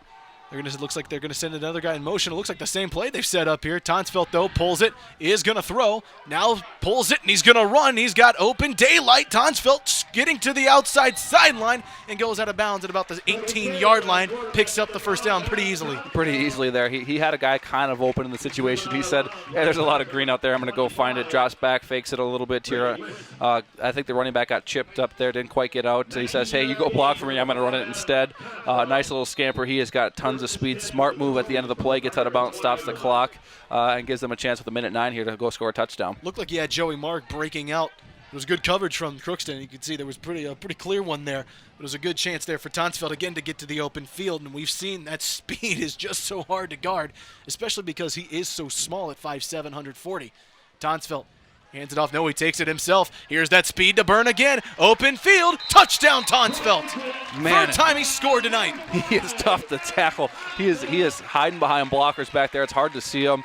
Fantastic run. I lied. That's the fourth time he scored tonight. He scored so many times, it's hard to keep track. Nice little fake here. Pulls it out. Follows his lead blocker. Dancing a little bit there. Nobody touches him. Zenzen downfield blocking again. Nobody touches him all the way into the end zone. Fantastic rush there. He is a very good runner, a very hard tackle for sure.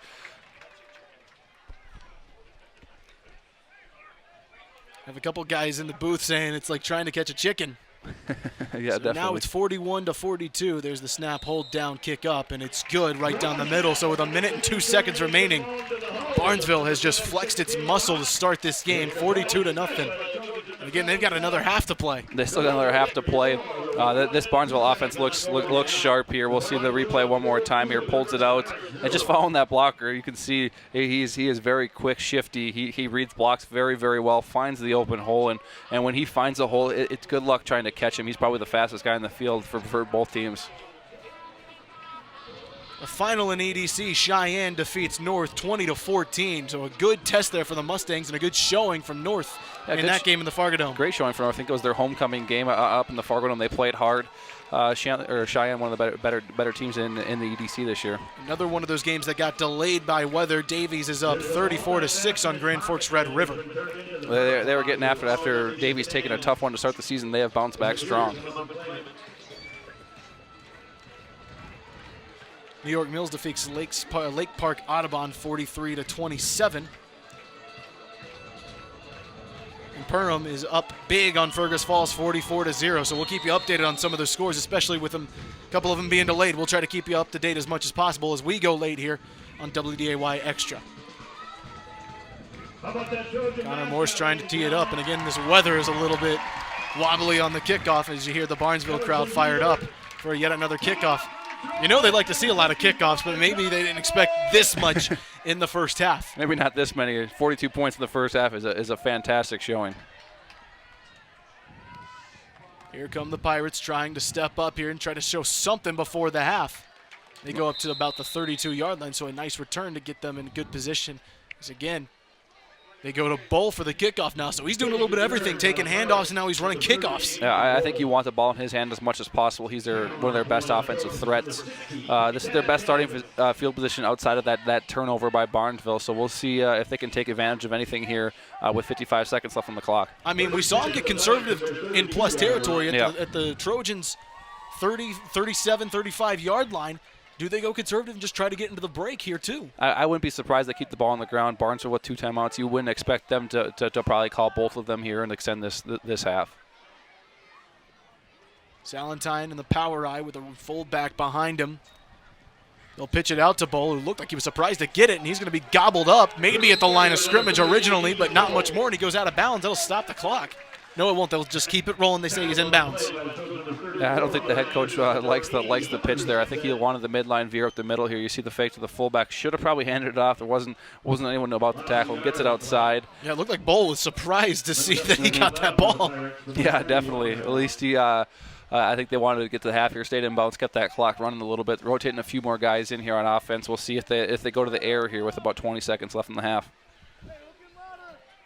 About a 6-second difference between the play clock and the game clock here, so they will have to run at least one more play before they can get into the locker room.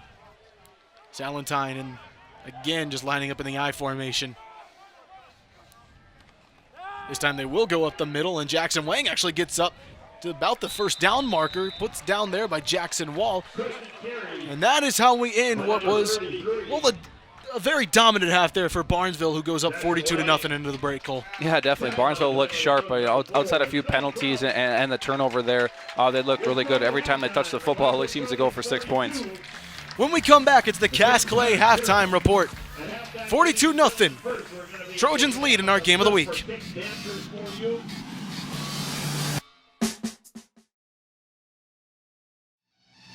This is the Cass Clay halftime report.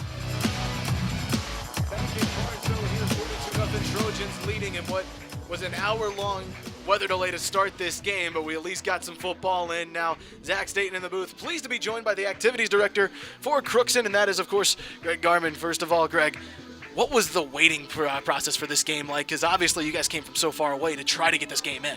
Well, we were hoping we could get it in, obviously, here without having to come back tomorrow. So I'm glad the weather broke here finally and got rid of the lightning. And actually a nice night for playing football down here. It looks like up home it's not quite as nice as it is here right now. So hopefully it'll be cleared off up there when we get rolling. But glad we could get it in, even though we're struggling right now. Yeah, everything seemed to be going to the north here. So. Yep. When just as an activities director, what's going through your mind in those things? Because coaches are trying to worry about keeping their players loose. What's going through your mind in that situation? Well, just wondering, one, if we can't play tonight, do we have transportation tomorrow? And, our kids free tomorrow and all that stuff. And I asked Todd, how long are we going to wait? And, nobody seems to know the answer to that. But, right. We didn't, an hour is what it is. And everything worked out nicely. So I'm glad it worked out that way. So to be able to get the game in, obviously it's been a tough start to the season. Yep. How important is this game just to be able to try to get these guys some confidence here? Well, I don't know if we're getting much confidence tonight, but hopefully we can turn it around in the second half a little bit. But Barnesville's a good team, and we've struggled with them over the years. And we knew it'd be tough coming in after the year they had last year. And, they're ranked second right now, and we knew it'd be tough. And, we needed some things to go better for us, and they haven't yet. But hopefully we can turn it around in the second half. Just seeing how the town's reaction, this has been such a team. This has been a team that's been so close to getting over the hump a couple of times. Lost a couple of one-score games. What has the reaction been like to this team? Because they have been so close. Well, the kids are working hard. Coaches are working hard. I'm not sure. We've had good crowd support at our games, and our student body's been very active this year and getting out to all the games. So football guys go to volleyball and tennis and whatever else we have going on, swimming, soccer, and vice versa for everybody else. So that's been good to see. So they just got to keep working, and people got to keep supporting them. They're kids after all, and they're trying their best. And sometimes you don't have as much depth as you want, or as many big kids as you want to have, and you just go with who you have and hope they can get it done. What does it say about the patience, too, of the town and the patience of this football team to try to go through some of these hard times? Because there are a lot of young players on this team. You can see it with Ethan Bull. He's a freshman. Yep. He's the one that's been getting a lot of the carries so far. Yeah, well, the kids just have to keep working and keep their chin up, like the coaches are yelling all the time on the sideline. Keep your head up and just have to keep working. There are no guarantees that because you come out and play, you're going to win every game, and our kids just have to keep working. Coaches are working hard at it, and we're just trying to get better every day. How good is it, too, to see, as we're joined again by Greg Garman here in the booth, activities director at Crookston, how good is it to see these athletes supporting each other? Because it could easily see like a couple of teams that are having a down year might not support each other. How good is it to see that they're at least giving support to the other teams as well? No, that's been great to see this year. Really a great start to the school year that way. And like I said, kids have been great at getting out to games and having theme nights and having a good time and doing it right, cheering the right way. And I don't have to go over too often and tell them maybe hold back on that cheer. So that's been very, very good and very positive for the start of the year that we've had at Crookston High School. All right, Greg, we appreciate you joining us up here in the booth. Thanks a lot for hopefully it's a better second half of the season. So. Hopefully it's a better second half of this game as well. Yep, thank you. Appreciate hopefully it. Hopefully the weather stays off as well. Yeah, no kidding, huh? All right, that's Greg Garman from Crookston. When we come back, we'll have more of the Cass Clay halftime report.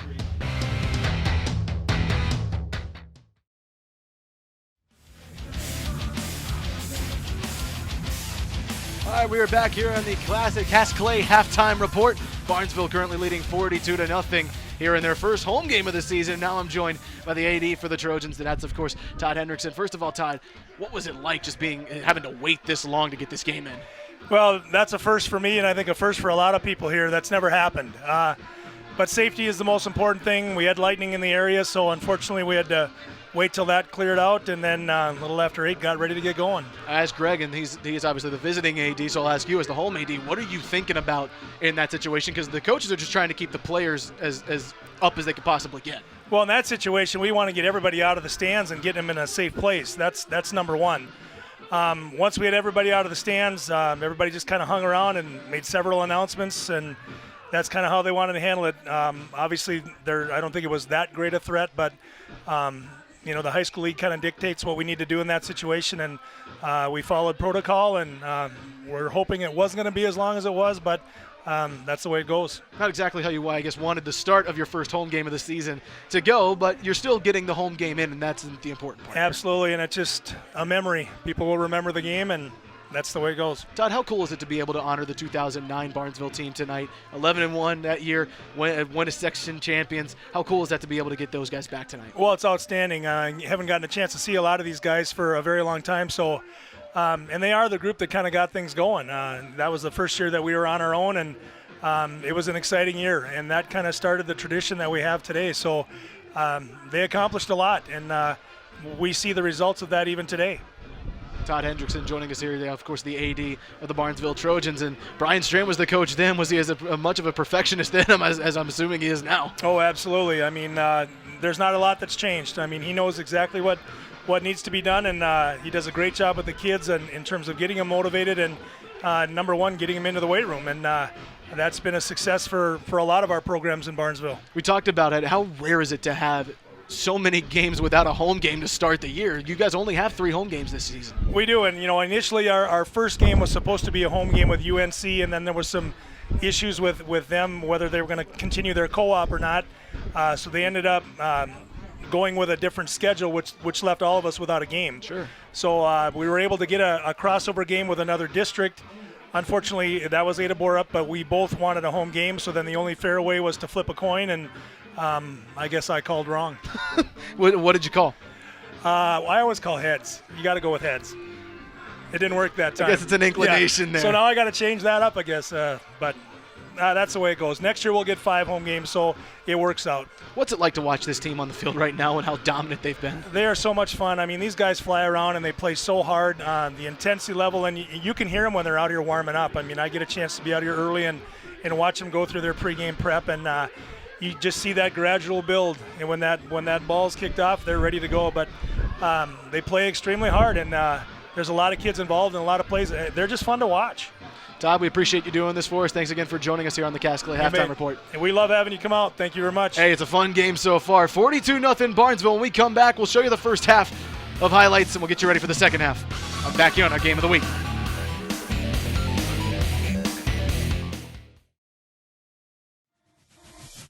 You've been watching the Cass Clay Halftime Report. If your name was Cam Hang, you were the only player that was not Adam Tonsfeld that accounted for a touchdown for Barnesville. And there he is, Cam Hang, scoring for Barnesville on the second drive. Otherwise, it was the Adam Tonsfeld show. Fantastic show by him. He has got some speed. You see it here on the replays, or on the highlights here. He dances really well, follows blocks really well, and when he puts his foot on the ground, he goes to full speed in about a step and a half. It's really fun to watch him run. He wasn't just running for him, he was throwing for him too, but here you see, looked like he was about to throw and then ran for it, and that's something that he does so well. And we saw a couple of times he faked it like he was about to pitch it and then just had an open lane right in front of him. Sometimes it's just easy to run it in. He's got the speed to get there, and here's a nice throw by him for Zenzen in the back of the end zone. And what an effort there from Hunter Zenzen, the Iowa State commit, showing why he's going to be a Cyclone. Maybe on the offensive side, Matt Campbell's got something, and then Tonsfeld, run for it, pass for it. Why don't you return a punt for it? Why not? That was a fantastic punt return, following the blocks really well. When he has open field, you're not going to get him to the ground. He has showed that definitely in the first half. How would you describe the way that Adam Tonsfeld plays? Fast. It's just speed at all times with him. He is at full speed after really one strider, and he's just hard to bring down to the ground. Barnesville scored 6 touchdowns in the first half. Tonsfeld accounted for 5 of them, everybody. Cam Hang was the one guy that scored that was not wearing the number 5, named Adam Tonsfeld. So for the Trojans, your quarterback is surely good. Now you might find out the rest of the team. And when we talked to Brian Strand earlier in the day, or earlier in the day, he said he's not afraid to get some of those backups, some warm up or some reps here, especially with the game pretty much being put in hand. So it'll be interesting to see too what they look like and what Crookston looks like. Cole Jarrett, Zach Staten in the booth. Crookston was very conservative there when they had a couple of good possessions. Let's see what they do as they come out of the break. Ball gets kicked, and that's going to go into the end zone for a touchback. Nice boot there by the Barnesville kicker. He's got a couple deep to the end zone today. He has been a kind of a weapon on their kickoff team so far. Really for the brand for you big guys there, huh? I love it. I love seeing the big guys kick the ball out there. It's always fun to see those guys have a chance to even touch the football. Brian Strand going to start calling out, and you might see him coach a little bit more, but we've already seen Adam Tonsfeld's going back out there. Aaron Schiefert's back out there. Hunter Zinzin's back out there. So he's content with leaving his starters in to start this third quarter. Yeah, I think you got to get your starters back out there. At least get them used to getting out after the break. Getting into the third quarter, how you go through halftime. So I think that's part of the reason you see the starters still in this football game. Leighton Salentine will be in the eye. Ethan Bowl dotting it. Receiver split out to the right side. Salentine goes up the middle in the veer, and again, just nothing doing there for Jackson Wang as he gets maybe a yard fighting for it. Yeah, there's not a lot up in the middle. As we've said a few times tonight, that Barnesville defense is stout, especially in the middle. There's a ton of beef in there.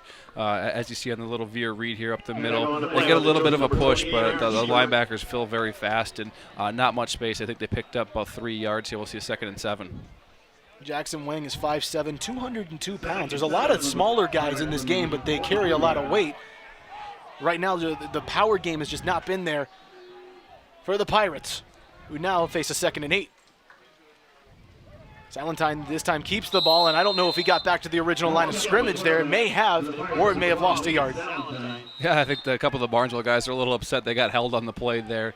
It looks like they were shooting some gaps, kind of a little bit of a stunt on the defensive line here. We'll see Zenzen stunt in here, split right through it, makes it a really tough read. Probably should have handed that one off instead of pulling it around the edge. He got blocked in the back there by Ty Hammer. Otherwise, Salentine was going down about 3 yards behind the line of scrimmage. Penalty flag on the play, and it looks like they've called it on Barnesville because the chains have moved up.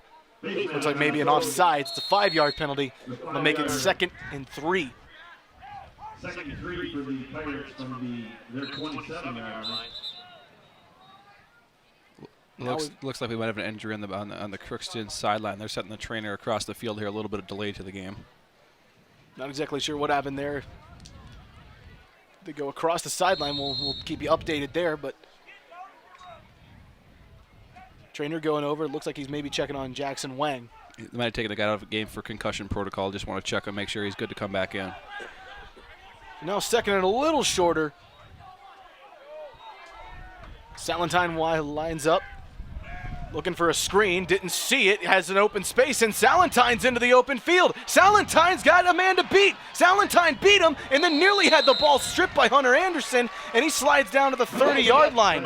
Salentine's been a weapon with his legs a few different times tonight. Finds a lane there. We'll see on the replay. Drops back. Doesn't see anybody open. That pass rush getting upfield. The field a little slippery where the linebackers loses his footing. Salentine finds a lane, gets a nice gain here. Running a little loose with the football, almost gets stripped at the end here, but holds on to it. And big play by Crookston here. They got to get a score here. It was about a 46, 47-yard gain there for Salentine. That's the longest play from scrimmage for this Crookston offense that has just not found its cylinder click on. No, definitely not. I think they said we got to get the ball in our quarterback's hand. He's been one of our best players tonight. The quarterback run game can be effective because you can get +1 in the box sometimes. Salentine in the gun. We haven't seen him a ton there. Looking out again for the flat, and he just missed his receiver who was open out there. A little short on the pass there. I'm not sure if he would have caught that ball if he was going anywhere. The flow of that Barnesville defense was coming. A little bit short on this throw here. Not a great pass. You see the linebacker in the corner, both converging, and a few more Barnesville defensive players coming over the top. The guy who's listed as his backup quarterback, that's Easton Tanquist,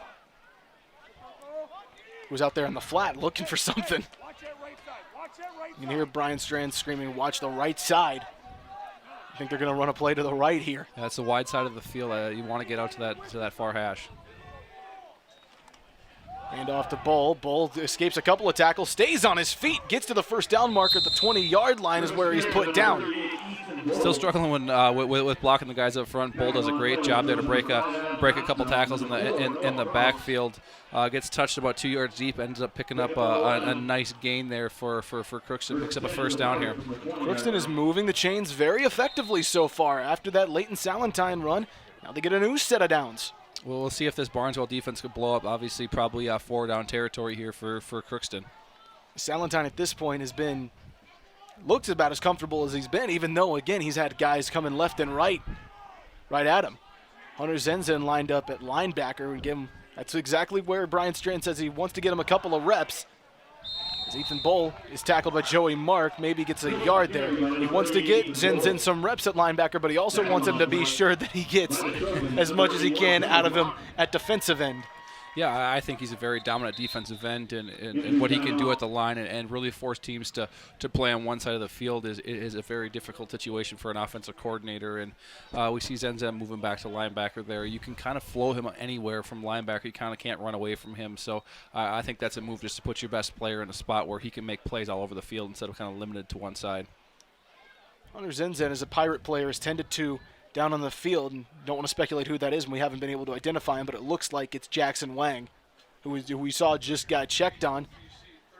Yeah, he's been a physical guy all day today. He's playing the fullback position, kind of banging heads, running people over. I think he took a little shot there. I don't think it's anything serious. Well, hopefully he's all right out there. Coach is tending to him, trainer tending to him. Zenzen, we were talking about him before. He's a guy that Brian Strand says he wants him to play like he's the baddest guy around, but if you talk to Hunter Zenzen, he's just very quiet. He's very reserved. Isn't very braggadocious at all. Just very much a very cool customer. Yeah, definitely. When he's on the field, you see the shot of him right now. He doesn't look like he's over the top excited for anything. He just goes out there, does his job. Whatever the play call is, I'm going to do my responsibility. I'm not going to try to go outside the defense and maybe leave a big hole. So we'll see here. We still got a little delay here with the Crookston player down. Looks like he's getting close to getting up here. The trainers are kind of working on him a little bit here, but big drive here for Crookston here in the second half. Needed to find a way to control some clock here. Almost 6 minutes of the clock gone. Driving down the field, they haven't been effective at all in the first half. The quarterback run game has been a massive play for them. The quarterback's been able to scramble a few times in a few different situations and put this Crookston team in a spot where they could maybe get into the end zone here.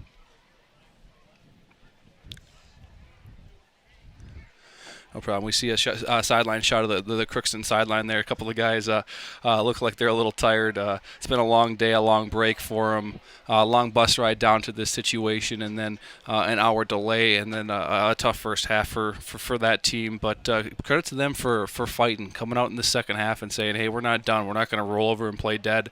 Down 42-0, not really making many plays, and they came out fired up, and they're moving the ball here. They need to capitalize them, and we got him up on the play. Looks like he's kind of limping off the field, getting a little bit of help here.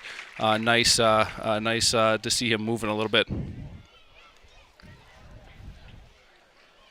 Wang looked like the left ankle maybe have gotten rolled up on, but he can't put any weight on it at this point, so that's a big loss. Jackson Wang was a guy that was butting heads with a lot of guys, Cole, like you said, and he was very physical, and now we see the toll paid. Yeah, it looks like he might have rolled up on his ankle a little bit there. Hopefully, if nothing too serious, maybe get some tape on the sideline and get back in there, because he's one of their physical guys, one of the guys that isn't afraid to throw it in there, and he's a guy you want to get back into this football game. Big situation here for Crookston. We'll see if they can keep that offensive flow going here and find a way to find the end zone. That's a hard one, again, for him, because he was just being checked on the sideline by the Barnesville trainer, and now goes back to the sideline and doesn't look like, seeing there with not being able to put any weight on it, it looks like he's not going to be able to return to this game. Yeah, it looks like he's going to be out for a little while. It looks like they're pulling the training table out to take a look at him. An unfortunate situation. So now they got to roll without the junior fullback as it's 2nd and 9. Salentine with 3 receivers split out to his left, 1 to the right, looking left. He's going to have to escape the pocket again. Not a ton of protection for him. Gets to the sideline. Made a little bit out of that. escaped a diving tackler. That was Zinzin again coming in. Gets about a gain of 4. We've seen this play's actually been kind of effective for them when they go to the passing formation and quarterback has nobody to throw to and kind of just finds a way to pick up a few yards. You see Zinzin here coming from the linebacker position, a little off on his angle, but you see why they kind of move him there. He can get sideline to sideline pretty effectively, and Crookston picks up a few yards there, have about a 3rd and 4 type situation here. And they haven't allowed Barnesville to touch the football yet, and we're about 3 minutes through this quarter. So right now that's a win. They've talked about wanting to control the ball as much as possible in this game. Yeah, definitely. I think you want to keep the ball out of Barnesville's explosive offense. They haven't stopped it many times here, and that offense has had some big plays. To control this start of the second half has been big for Crookston. Salentine will now go under center. 2 receivers split out to his left, 1 to the right. Hands off, goes up the middle. I don't think he got 1 or 2 yards. Looked like it was Jacob Hesby on the run. As we've seen all day, these running backs are not having many lanes out there. Picks up maybe a yard on the play, but breaks 2 tackles just to get back to the line of scrimmage. One guy makes one guy miss early. Looks like we're getting down to fourth and short here. You got to kind of go for it in this plus territory option. 3 points doesn't really help you. Yeah, this one at this point, there's no choice. You have to try to get some confidence into your guys. It was the first time that Hesby has had his name called for the run game all day, so it looks like they're at least trying to get somebody in there, especially with no Jackson Wang. You've got to find someone to step up. Yeah, this Barnesville defense wants to keep the shutout. We'll see if they can do it here on 4th down. There's also no Ethan Bull on this play as we go 4th and about 3. Salentine going for the left side, and he missed his receiver again. Had a nice little play call, 3-step to get the ball out of his hand here quick. We'll see on the replay. Clean pocket, has a little bit of time, has a receiver open, just kind of pulled it a little bit on the throw, threw it to the ground there. But nice play call by Crookston, had a receiver open. Quinn Westlake was his intended target. Now Barnesville will set up shop. This is maybe the worst starting position they've had all night. I was going to say, Barnesville's been backed up or had a good field position all day. Now they're finally backed up. We'll see if that affects their play calling here. I think they'll probably go back to that run game, pound things a little bit here. 1st and 10 on their own 13-yard line with Adam Tonsfeld still going to be under center, so they're at least going to get starters at least another drive on both sides of the football to start the 3rd quarter.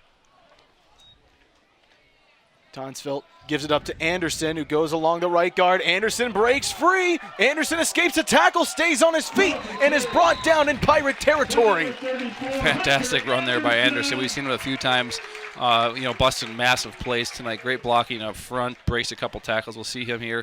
Takes the handoff, kind of the sweep, gets to the outside, cuts it up when he finds a lane, and as you see that speed, he pulls away from defenders, just barely gets tripped up there, lets the help come to him, and a big run for Barnesville to get out of their own goal line. We were just talking about it. They had the worst field position they had. They must have heard us because they decided, you know what, we're not going to have it anymore. Well, it took them 1 play to get out of it. Anderson has had a terrific game to start out today. Again, this was a guy Brian Strand said needed to just relax a little bit, let the game come to him.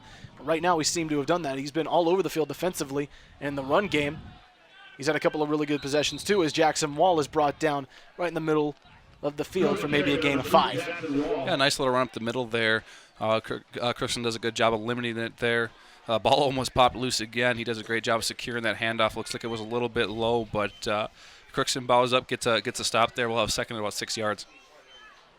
Again, it's the second time in the last couple of possessions we've seen a little bit of trouble handoff there with Tonsfeld. Maybe they're expecting him to run. He's been running all over the yard today. He can just pull it every time. He's hard to bring down. Tonsfeld squats down under center.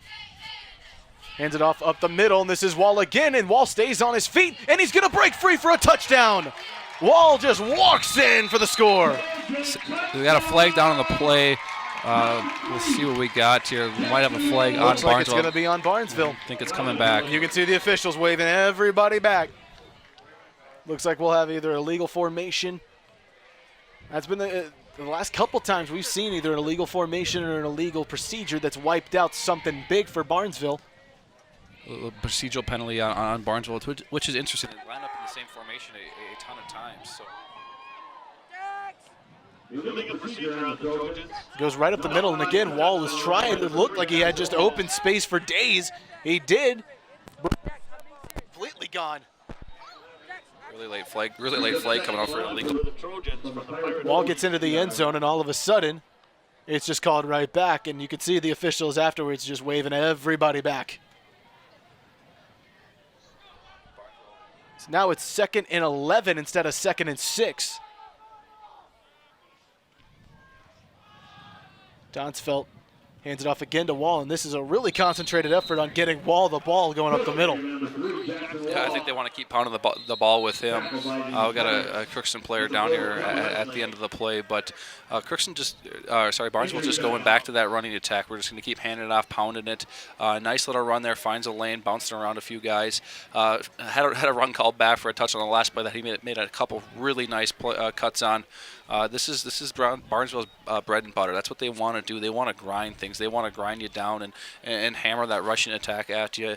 It's hard to see where those handoffs are going. There's so much motion in that backfield. The quarterback hides the ball really, really effectively. So it's going to be tough for any team to come into or play Barnesville this year, especially come into Barnesville and find a way to get a victory. It's the 3rd straight time they handed the ball off to Wall. They were just looking to get him some type of experience here. Again, trying to knock the rust off as he goes over to the bench for a second. Meanwhile, Adam Tonsfeld he hasn't really had to do anything on this drive. But for Crookston, it has to be depleting when you march all the way down to your own goal line. You pin them, and then they immediately just get right back in your territory. For sure, they finally had some stuff rolling. You could see their sideline was getting a little bit of life. The guys were getting jacked up a little bit, and one play, and Barnesville's back in plus territory. We'll see if the starters continue to stay in this drive. Some of these guys are getting a little gassed and getting a little tired here. It looks like with the hour delay, guys are kind of maybe finally hitting that wall a little bit as the clock kind of gets a little bit later in the day. Getting to 10 o'clock. Most of the times games are over by now. This one's still midway through the 3rd quarter. Haven't been able to identify who the player is that's down for Crookston. Again, never want to speculate in these situations, so everybody taking a knee at this point, just observing, trying to figure out exactly what the problem is. The officials meet. Haven't seen any weather updates yet from here, so it looks like we're going to be good to finish this game out. Perfect. We don't need any more lightning. We had plenty of that to start this football game. It was a nice light show, but it was a light show during the game too. Outside of that 10-mile radius, it was well beyond the horizon. You could still see a little bit of that lightning coming through. Yeah, for sure. It's been a beautiful Friday night of late. Once that lightning got out of the way, the weather has calmed down. The wind calmed down a little bit. It's a pretty perfect Friday night under the lights here in Barnesville. Again, still haven't been able to identify who the Crookston player is that's down. Being told right now that it's Caden Osborne, but again, you don't want to speculate exactly what the problem is, and we haven't seen a replay to determine exactly what's gone on here. It looks like he's going to get helped up, and it is Caden Osborne. Gets a little help off the field here. Good to see Barnesville giving him a round of applause as well as he's fought hard all day long. The trenches for Crookston's been fighting all game. They've been blown up a little bit, but they're definitely fighting hard.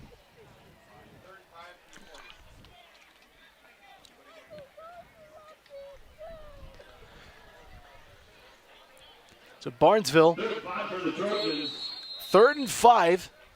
They come back onto the field. Adam Tonsfeld will go under center, and he's got 3 running backs behind him. We've got a couple of new players in there we'll identify for you after the play.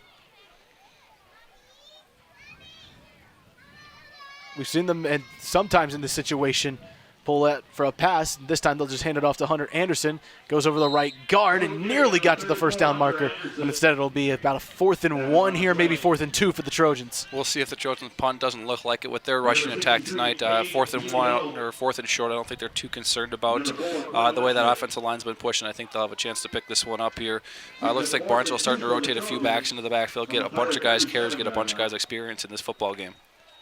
And again, it's hard to tell if they're going to punt because Adam Tonsfeld's the punter. So exactly. Sometimes when you think, but he's not lined up in a normal punt formation, so we assume until he doesn't go for it that he's going for it.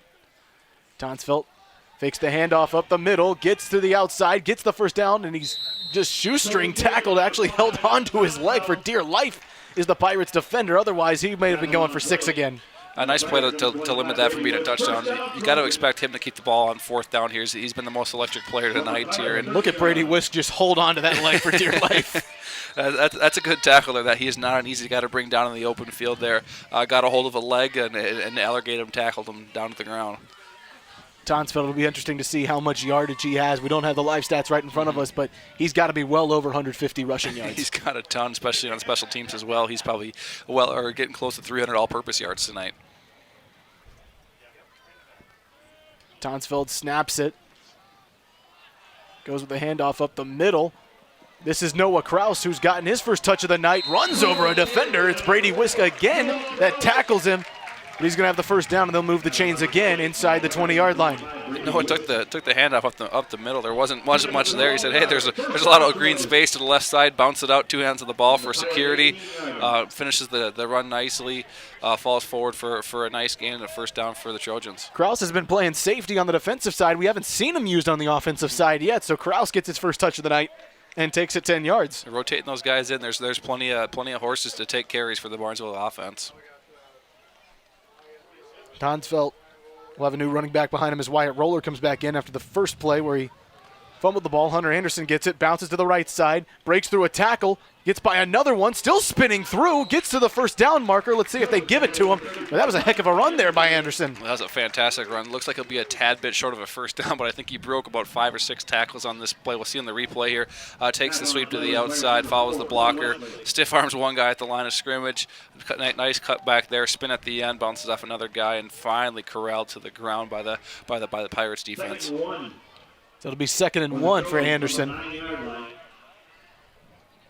Again, if you're just joining us, we were delayed for about an hour and 10 minutes to start this game. Supposed to kick off at 7 o'clock. Instead, we got kicked off at about 8 o'clock. And we have a new quarterback. This is Maximus Olsen coming in, so they're taking Adam Tonsfeld out for a play. Let's see what Olsen can do. Gives the handoff. This is Hang, and he will just barrel in for a touchdown. Easy responsibility for the backup quarterback to come in, turn around, hand it off, touchdown. Coach, I can do this too. Fantastic blocking by that offensive line there. Another rotating some twos into this football game. Wide open hole, takes it, breaks an arm tackle there, and scores another touchdown for this Trojan offense. And I wonder if we'll see Adam Tonsfeld come back in the game at all now with this game at 48-0. I wonder if we won't see Maximus Olsen and see what Brian Strand's got in a backup quarterback. Yeah, I think we'll see what we got in a few backups for both of these teams at this point. You want to rotate some guys into this football game, especially on that Trojan offense. You know what you got with your starting quarterback. God forbid he goes down again this year. You want to see what your backup can do. A little bit of a lob kick there, but it goes through to make it 49-0. Take another look here, and this is Cameron Hang. So this is the second time that Cam Hang has scored a touchdown. He's the only guy that's not named Adam Tonsfeld to account, at least in part, for a touchdown. Yeah, he opened up the game with the score with a nice run there, a nice one.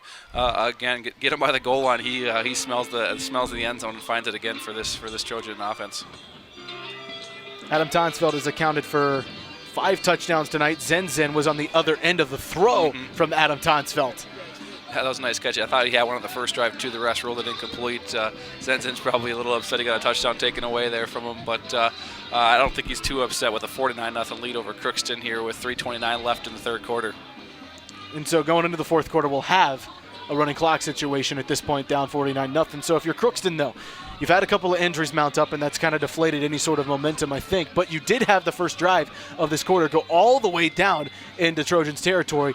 You've got to try to find a way to build some type of confidence off of that, right? Yeah, I think you moved the ball effectively on the opening drive. You're hoping to get another effective drive, hopefully a nice return here, get some field position, and just keep building. Obviously, this game's a little bit out of hand at this point, but you want to keep building, get confidence rolling into the next week.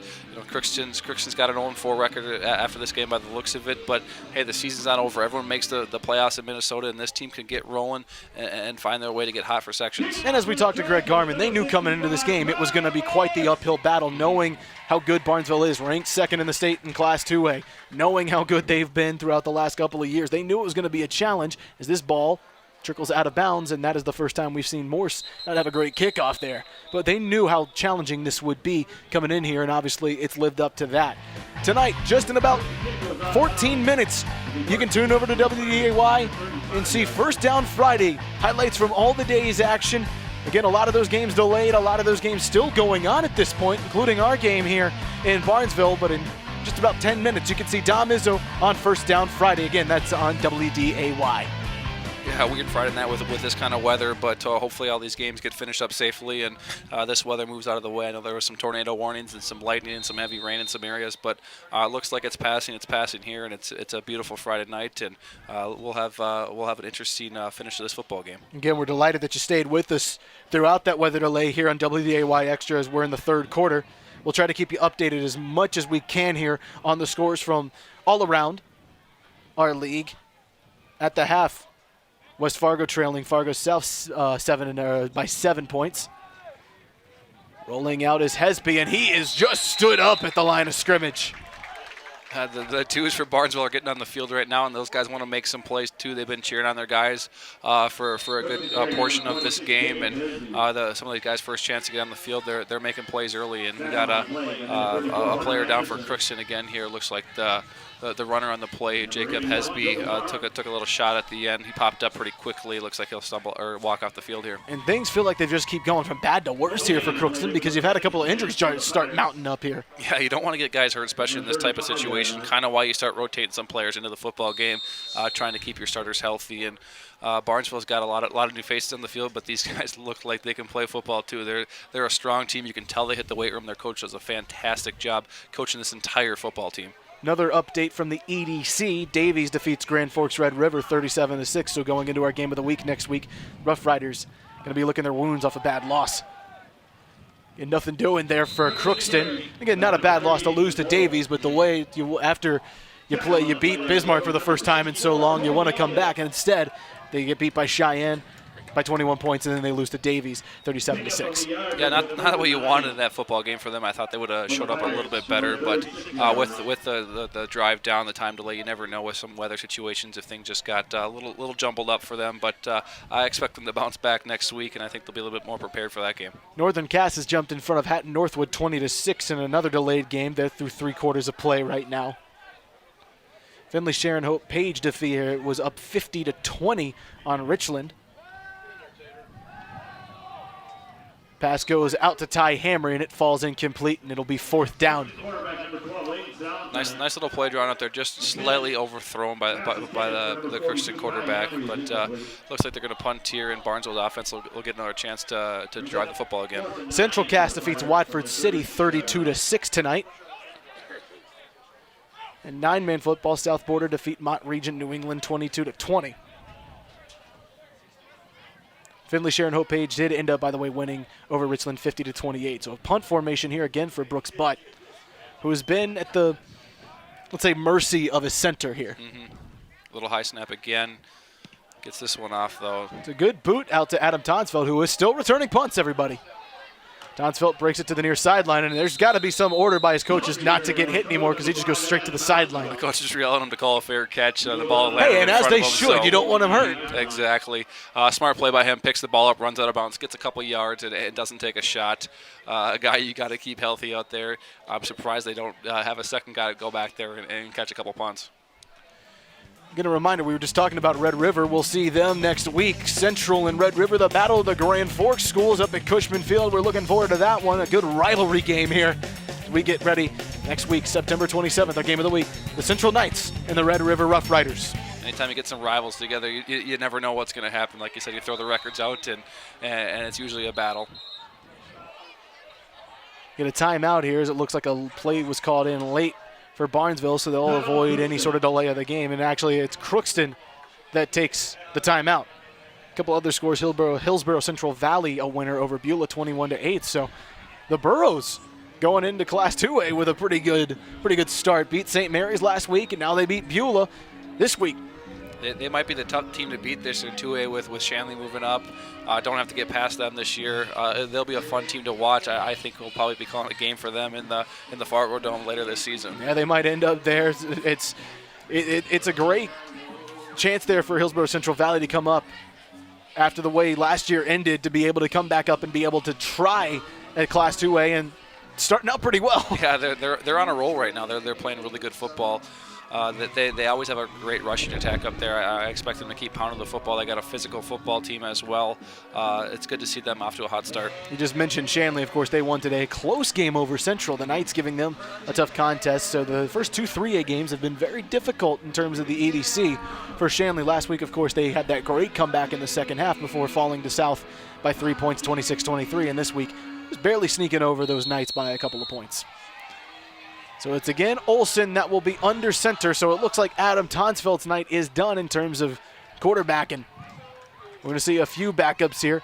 Noah Kraus gets the ball faked to him as Olsen keeps the ball, and he goes for about maybe 4 or 5 yards before he's brought down. Yeah, nice little run there, a little quarterback design keep on the boot action off the fakes.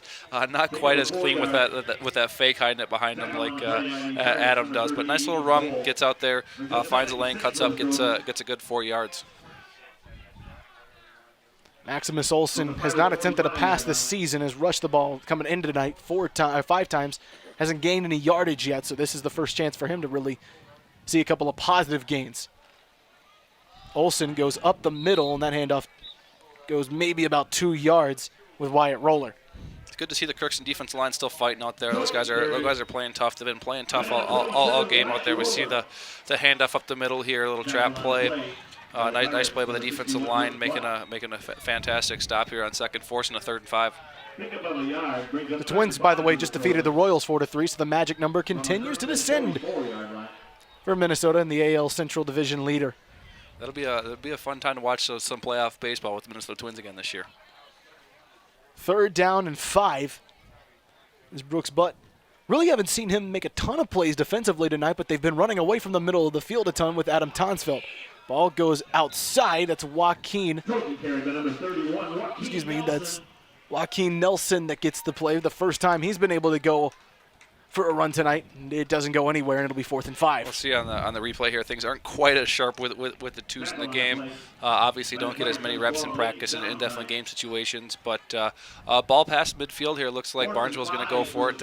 Why run your punter out there when you've been running the ball effectively all day long? Well, because your punter is Adam Tonsfeld. You don't want to get that guy hurt. So if a ball goes over his head, you either want him just going down and they'll just take the punt wherever they take it, or you just go for it and learn to live with the results. Again, you're up 49-0. They'll also will have to run a play because the play clock is a little bit ahead, and the ball snap goes into the ground.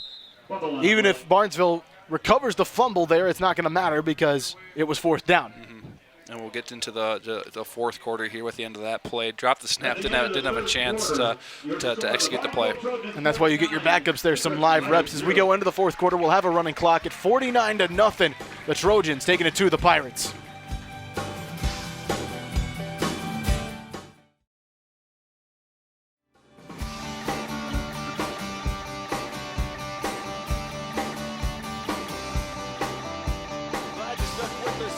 Weather delay and into the fourth quarter tonight of our game of the week here on WDAY Extra. Barnesville leading 49-0 over Crookston.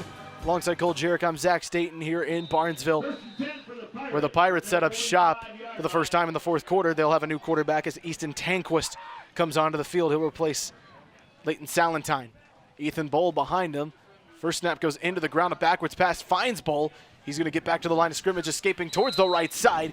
He'll get maybe a gain of 4 yards before he goes out of bounds. Not a clean snap there for the Crookston Pirates. Makes it a little bit tougher to execute things. Bowl makes a nice catch on the play, gets upfield, picks up a few yards here.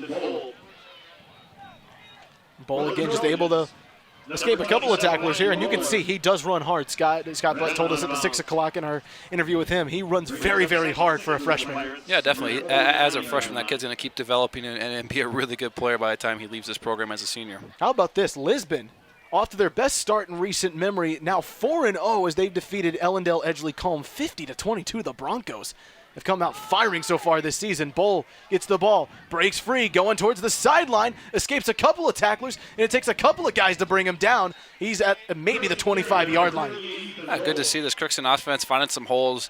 Guys still fighting out their Bowl running really, really hard. Nice little handoff here. Great job by the offensive line driving guys backwards. You see the guys blocking downfield, opening up holes, and a little shoestring tackle, grab him by the legs, get him to the ground. Bowl's not an easy tackle. He hasn't been an easy tackle all day long. Clock will continue to run here again. We are in a running clock situation with it being 49-0. The Pirates, though, looking to put a point, get a couple of points up on the board and end their night with a little confidence here. Yeah, definitely want to build on something in this football game. I think if they can get in the end zone here, they'll be pretty happy about things. Tanquist lines up in the gun. 2 receivers split out to the right. They weren't set, and that's going to be a penalty. Nobody knows what's going on. Bull got the handoff, but he's tackled well behind the line. Nobody was set. Yeah, you can't snap that ball, and that's the backup quarterback's fault there in that situation. You got to make sure your guys get set. Not getting a lot of game reps, obviously, that's something that you have to learn as you grow here. But sometimes you get the twos in there, you don't get the play calls, or some formations are a little bit off, and obviously the communication was a little bit off for Crookston there. Tanquist is he's the backup quarterback, appears to be the heir apparent for this squad. He's a junior. Salentine is a senior. But again, just trying to get these guys any type of confidence and momentum. Didn't want Salentine, I think, as a starting quarterback, to have his confidence continue to go down by keeping him out there. Hand off to Bull. Goes up the middle, now turns to the left side, gets through a couple of tackles. Look how hard he runs to the 25-yard line. Bull wants to find that end zone tonight, running really, really hard late in this football game. Great to see. We'll see on the replay here. Bull takes the handoff off the right side here, finds a little bit of hole, breaks a tackle here, and gets a swarm of Barnesville guys to take him down because he wasn't going down with just one guy. That's a hard run there for a 7-yard gain on 1st and 15. Yeah, get a bunch of yards back there, kind of get back in front of the chains. Anytime you're in a 1st and long situation, you want to try to get at least half that yardage back, and they did. So Tanquist, for the first time tonight, will go under center with Bull behind him. Receivers split out to each side. Tight end on each side. They hand it off to Bull. They're going to keep feeding the freshman. He gets up to maybe the 21-yard line. Keep feeding him for sure. He's been the best player for Crookston all day, and I think you want to reward him in this situation. I think a little missed block up front. A couple guys come free and are able to eat Bull up for only a few yards there. Tanquist again comes in with a play on 3rd and 5 on the 23-yard line again as the clock continues to roll here. They've continued to run the ball, so the running clock hasn't come in much apparently with running out of bounds, but again the clock will continue to run here in the 4th quarter. Tanquist in the gun. Fakes the handoff, looks to his left, is scrambling, and he's going to get brought down in the backfield for a sack. A little surprised they didn't go back to Bull there with another run, probably a 4-down type situation there, but trying to take a shot, find a guy in a passing situation, maybe test out your backup quarterback's arm. Fakes it and doesn't have much time. Guys are bearing down on him pretty quickly there. That was Cole Swinson that came in, getting into the sack column for the first time tonight. Reddy Dollison was also there for him, putting some pressure there. So now it's 4th down, and at this point, again, you got to go for it. They're going to try to get some type of momentum on their side here with the 4th down conversion, but it's 4th and 9 after the sack. Yeah, I think they'll try to go to the air here, maybe find a screen play, got Bull in the backfield with them. I'll be surprised if you don't try to find a way to get him the ball. And again, there just hasn't been a ton of time for guys to be able, whether it was Salentine or Tanquist, to be able to throw the football. And again, they just hand it off to Bull. He goes right up the middle, goes over a couple of guys, and it'll be a turnover on downs.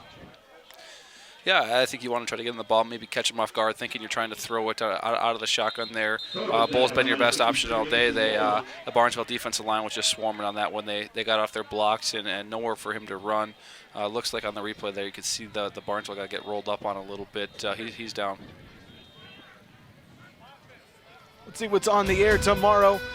It's the full day of college football. Concordia at Augsburg. Bison Media Zone pregame show ahead of what should be a real showdown in the Fargo Dome between NDSU and UC Davis. Michigan State at Northwestern. Nice Big Ten matchup. Washington at BYU. That'll come up as your mid-afternoon game. And then Oklahoma State and Texas. Two teams well known for their quarterback play and their offense. We'll wrap you up here on WDAY. Let's go to that NDSU game for a second, Cole. We were talking about it earlier. There's just not been anybody that's been able to stop the NDSU offense. And you don't seem to think the Aggies will stand up to the job. It's a really, really tough job out there. Everyone coming into the season goes, NDSU's got a freshman quarterback. They're vulnerable this year. Well, he might be the best player in FCS football. Trey Lance has looked fantastic. And UC Davis has a great offense, but their defense hasn't been sharp this year. They haven't been great.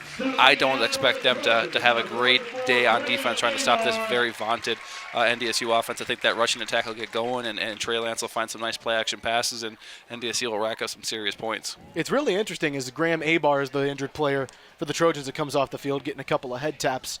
So we know it's not a concussion there, at least for him. But it's really interesting. It seems like UND has been the team that has played NDSU the most. Yeah, and UND has played really well against NDSU this year. Probably one of the better matchups it's been. It didn't maybe look like it on paper, but they bounced back and got a big win over Sam Houston State last week to get it back in the win column, and they have an outside chance. Yeah, for sure. We'll see. Barnesville under center here, just rushing that football, big hole upside. Out to the outside, picks up about 15 yards on the run here. It was Wyatt Roller that came through on the run there to the left side.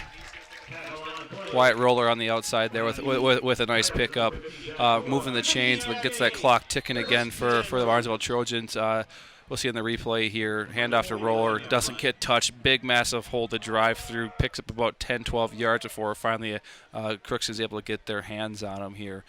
It's good to see the twos finally get things operating a little bit smoother for this Barnesville group with football. There's injuries. So now a new set of downs, 1st and 10. Back under center for Barnesville. Another handoff up the middle. Let's see here. Breaks a tackle. It looks like he was gathered up. Ends up picking about 3 or 4 yards here. Nice run for Jockwell Nelson on the play. Brings up a little bit longer situation here. We got a stoppage of the clock. Looks like we have another injured player down for Crookston. They can't see the number here, but guys are playing tough, playing physical still here late in the 4th quarter. We got 5:56 left here as we get a shot of that Crookston defense. A lot of twos rotating into this football game for them here. Guys are fighting hard, getting a chance to play in this football game. This is when you want to have a chance to kind of build your program, build those young guys. Don't get a chance to play varsity football a lot. So another Crookston player goes down. Again, this is the 4th time we've seen a Crookston player go down with an injury, and it's continuously just depleting this team. Yeah, for sure. These guys are getting beat up a little bit up front. Barnesville is a very physical football team. We've seen that all night tonight, and their twos are ready to chomp at the bit, trying to be physical as well and leave their mark on this football game. I never want to see a guy go down here, but credit to Barnesville. Their twos are wanting to play. They want to get out there, and the Crookston guys are stepping up and playing well. Their offense has moved the ball a little bit here in the second half. Their defense has played better, but I think you want to see a little bit more life out of this Crookston team. Find some positives to take into next week with you. Not what you wanted in the situation, but there's always time to find situations to build off of. The player was Ben Andringa. He comes off the field. Crookston will get the ball back here as we got him off the field, and we'll have about a 2nd and 5 situation with 5:55 left here. From their 46-yard line. Barnesville on their own 46-yard line here, heads up to the line of scrimmage.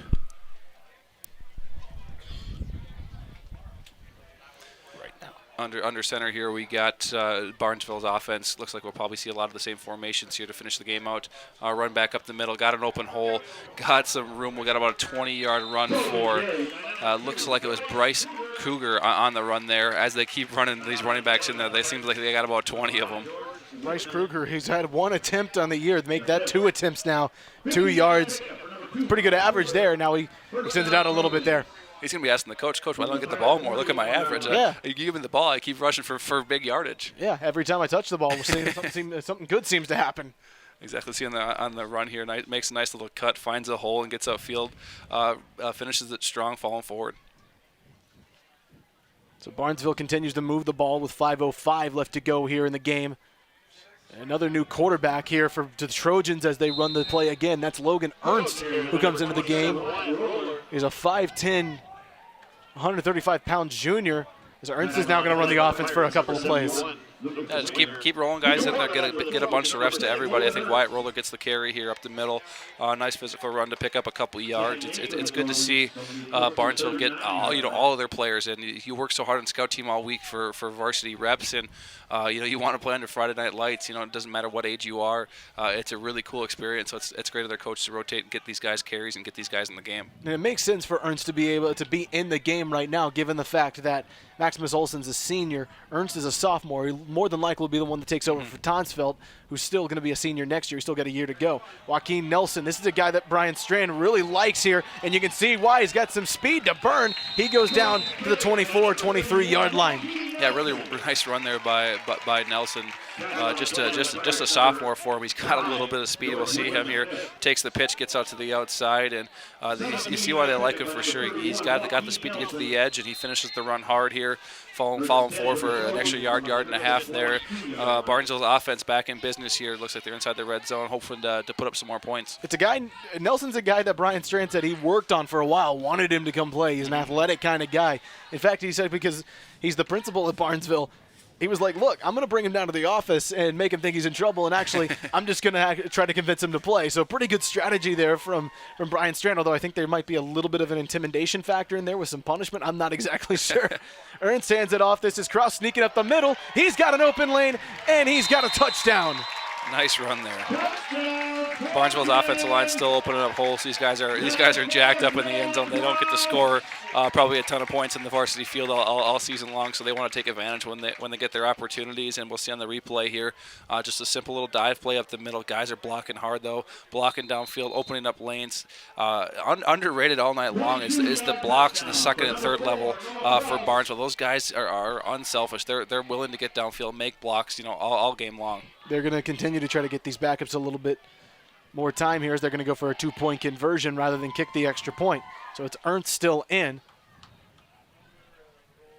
Got Kruger along with Roller beside him. Ernst faked like he was going to throw. What a spin move to get into the end zone. It looks like he can run the ball a little bit too from the quarterback position. Obviously, Adams had a fantastic day. It looked a little bit like the starting quarterback for the Barnesville Trojans. We'll see on the replay here. It looks like the same play they scored earlier on the 2-point conversion. Fake the handoff, let the quarterback run to the pylon, find a lane. My goodness. Beautiful spin move there. Smashing the B button, smashing the circle button for the PS4 players out there on our Taco John's replay. That's always fun to see. It's fun to see those guys get in there. Probably the reason going for 2 there. A lot of starters on your field goal unit team. You don't want to put them back in the game. They're kind of cooled down on the sideline. I don't think they're trying to run up the score by any means. You just don't want to put your starters back out in a situation where they can get hurt. Yeah, they're certainly not running the score up there, I don't think. Zach Stateman chopping it up with Cole Jarek here in the booth on a what has been a dominant performance, to say the least, here for Barnesville, but they're not trying, I think, to run the score up, but you do want to get those backups some confidence, and you want to get them meaningful reps, not just have them go out there and just run the ball just for running the ball's sake. You want to get them some good chances there, wouldn't you? Yeah, for sure. I think when you bring your 2s in, a lot of games just hand the ball off and not worry about the plays you call. Well, with Barnesville, they run the ball so much. It's your live reps. It's the real reps you want to run with your 1s. You're running with your 2s, and you want to see what these guys have. You want to see who can make plays, and maybe somebody catches your eye late in the game that you start giving more and more reps to. I think the Barnesville guys have been fighting hard. These guys know they had an opportunity to come in this game. They want to leave their mark. They want to walk back into the locker room having a touchdown under their belts as a young guy. So as we look on the horizon at what's next, we start out with the Trojans. They go to Breckenridge on another road game. It'll be their 4th road game in the first 5 games, and that's a team that Brian Strand says he really wants to see what his team's made of against a team like that, against the Cowboys. They go back to the other side. The Pirates coming over. This is Andrew Rocha. It comes over, and he gets walloped out of bounds. Yeah, nice return there for Crookston. He breaks a couple tackles. That probably doesn't have a chance to return many kicks for them. Goes right out of the start. Doesn't find a whole lot out there. Cuts it back, and it makes a couple guys miss. He's got a little bit of speed. Found a little bit of edge. Nice stiff arm there. Gets out of bounds here. Push out of bounds. Probably could have got a late hit here on the Trojans guys trying to make some plays. But Crookston's still fighting. Their coach is getting these guys going out there. He's not giving up on them. He knows, hey, we got to develop our young guys. Got to develop our youth. We want to keep growing this program. They'll have a chance to do it next week against another young team when they play Holly. The Nuggets are very, very young. Haven't had a ton of success this season. Again, this was a team that was a team that Barnesville beat last season in the Fargo Dome to continue to advance into the state playoffs in Minnesota. We get a timeout called here. I think the Barnesville's trying to get the right personnel out there. They weren't sure who's playing where, and they see them talking on the sidelines. Who's playing linebacker? Who's playing safety? Who's coming out? I think they're trying to rotate as many guys into this football game, which always sometimes creates a little bit of confusion late in the game. Just getting that personnel out there. I think both guys have pretty much emptied the benches in this situation, and that's always good to see. Take a look there at Brian Strand. Just 2 timeouts left for the Trojans on the Essentia Health scoreboard with 3:19 left to go. Strand, he asked for perfection, and so far his defense has pitched a shutout. Yeah, Strand wants to keep this shutout for sure. You know him; he doesn't want to let up any points, and I think he's held these guys very accountable all night. And he's been a fantastic coach so far this season and his whole career. We'll have a new quarterback in for the Pirates. As Jack Dota comes into the game. His brother Joey broke his thumb. He would have played in this game, but he broke his thumb. He'll be out at least until next week at Holly. That's at least the news from Scott Butt. But Jack Dota coming into the game for his first snap. Yeah, I never want to see injuries kind of limit guys in their high school career. You only get so many games to play, so I want to keep these guys as healthy as possible. But good to see Crookston rotating some of these young guys in here. Here's kind of their future. Here's their youth right now. Give these guys an opportunity to see what varsity football is all about, and hopefully some of these guys can make some plays and create some memories tonight. Yep. And Joey Dota was the starting middle linebacker, starting running back. He was the jack of all trades here for the Pirates, so they've certainly missed him. But in a game like this, you never want to pin that on just one injury. No, for sure. I don't know if it would have mattered a whole lot. I think he would have helped out the situation a little bit here. Crookston, a couple guys jumping off sides here with some youth and inexperience in there. Normally what you get here, but like you said, I think Crookston will maybe get him casted up, and we'll see what happens with the broken thumb. Normally it's a cast in a club type situation, makes it a lot harder to play running back, but I'm sure he's hard to keep off the field. I'm sure he's chomping at the bit to get back out there. George Winman, the 5th, was the one that jumped off sides, and Blake Anderson was covering him. Anderson's getting a little bit physical after the play. A couple extra shoves, and now we've got another player jump off sides. I don't think I saw a flag go. The ball gets fumbled. It looks like there was movement. And it looks like Barnesville's going to recover it, and I thought there was clear movement to get off sides, but instead the Trojans turn it over one more time, turn the Pirates over one more time. Yeah, it looks like the rest might have let that one go there in that situation. Looks like the defensive lineman jumped first here, creates pretty clearly. Yeah, should have been offsides on the defense. Creates movement out of the offensive lineman. Refs don't call that one. Unfortunately, dropped snap, and now it's Barnesville football. That was Marcus Paul. I think every Pirate thought surely a flag's coming, and instead it's a turnover. Sometimes when refs miss a call like that or something like that weird happens, people think the play's dead, but you always got to play to the whistle. You don't need to be dropping snaps. That's a tough situation, but we'll see if Barnesville just kind of runs the clock out here. Cole, as we wrap up this game with under 2 minutes left to go now, what has stuck out to you about the way Barnesville has operated in this game today?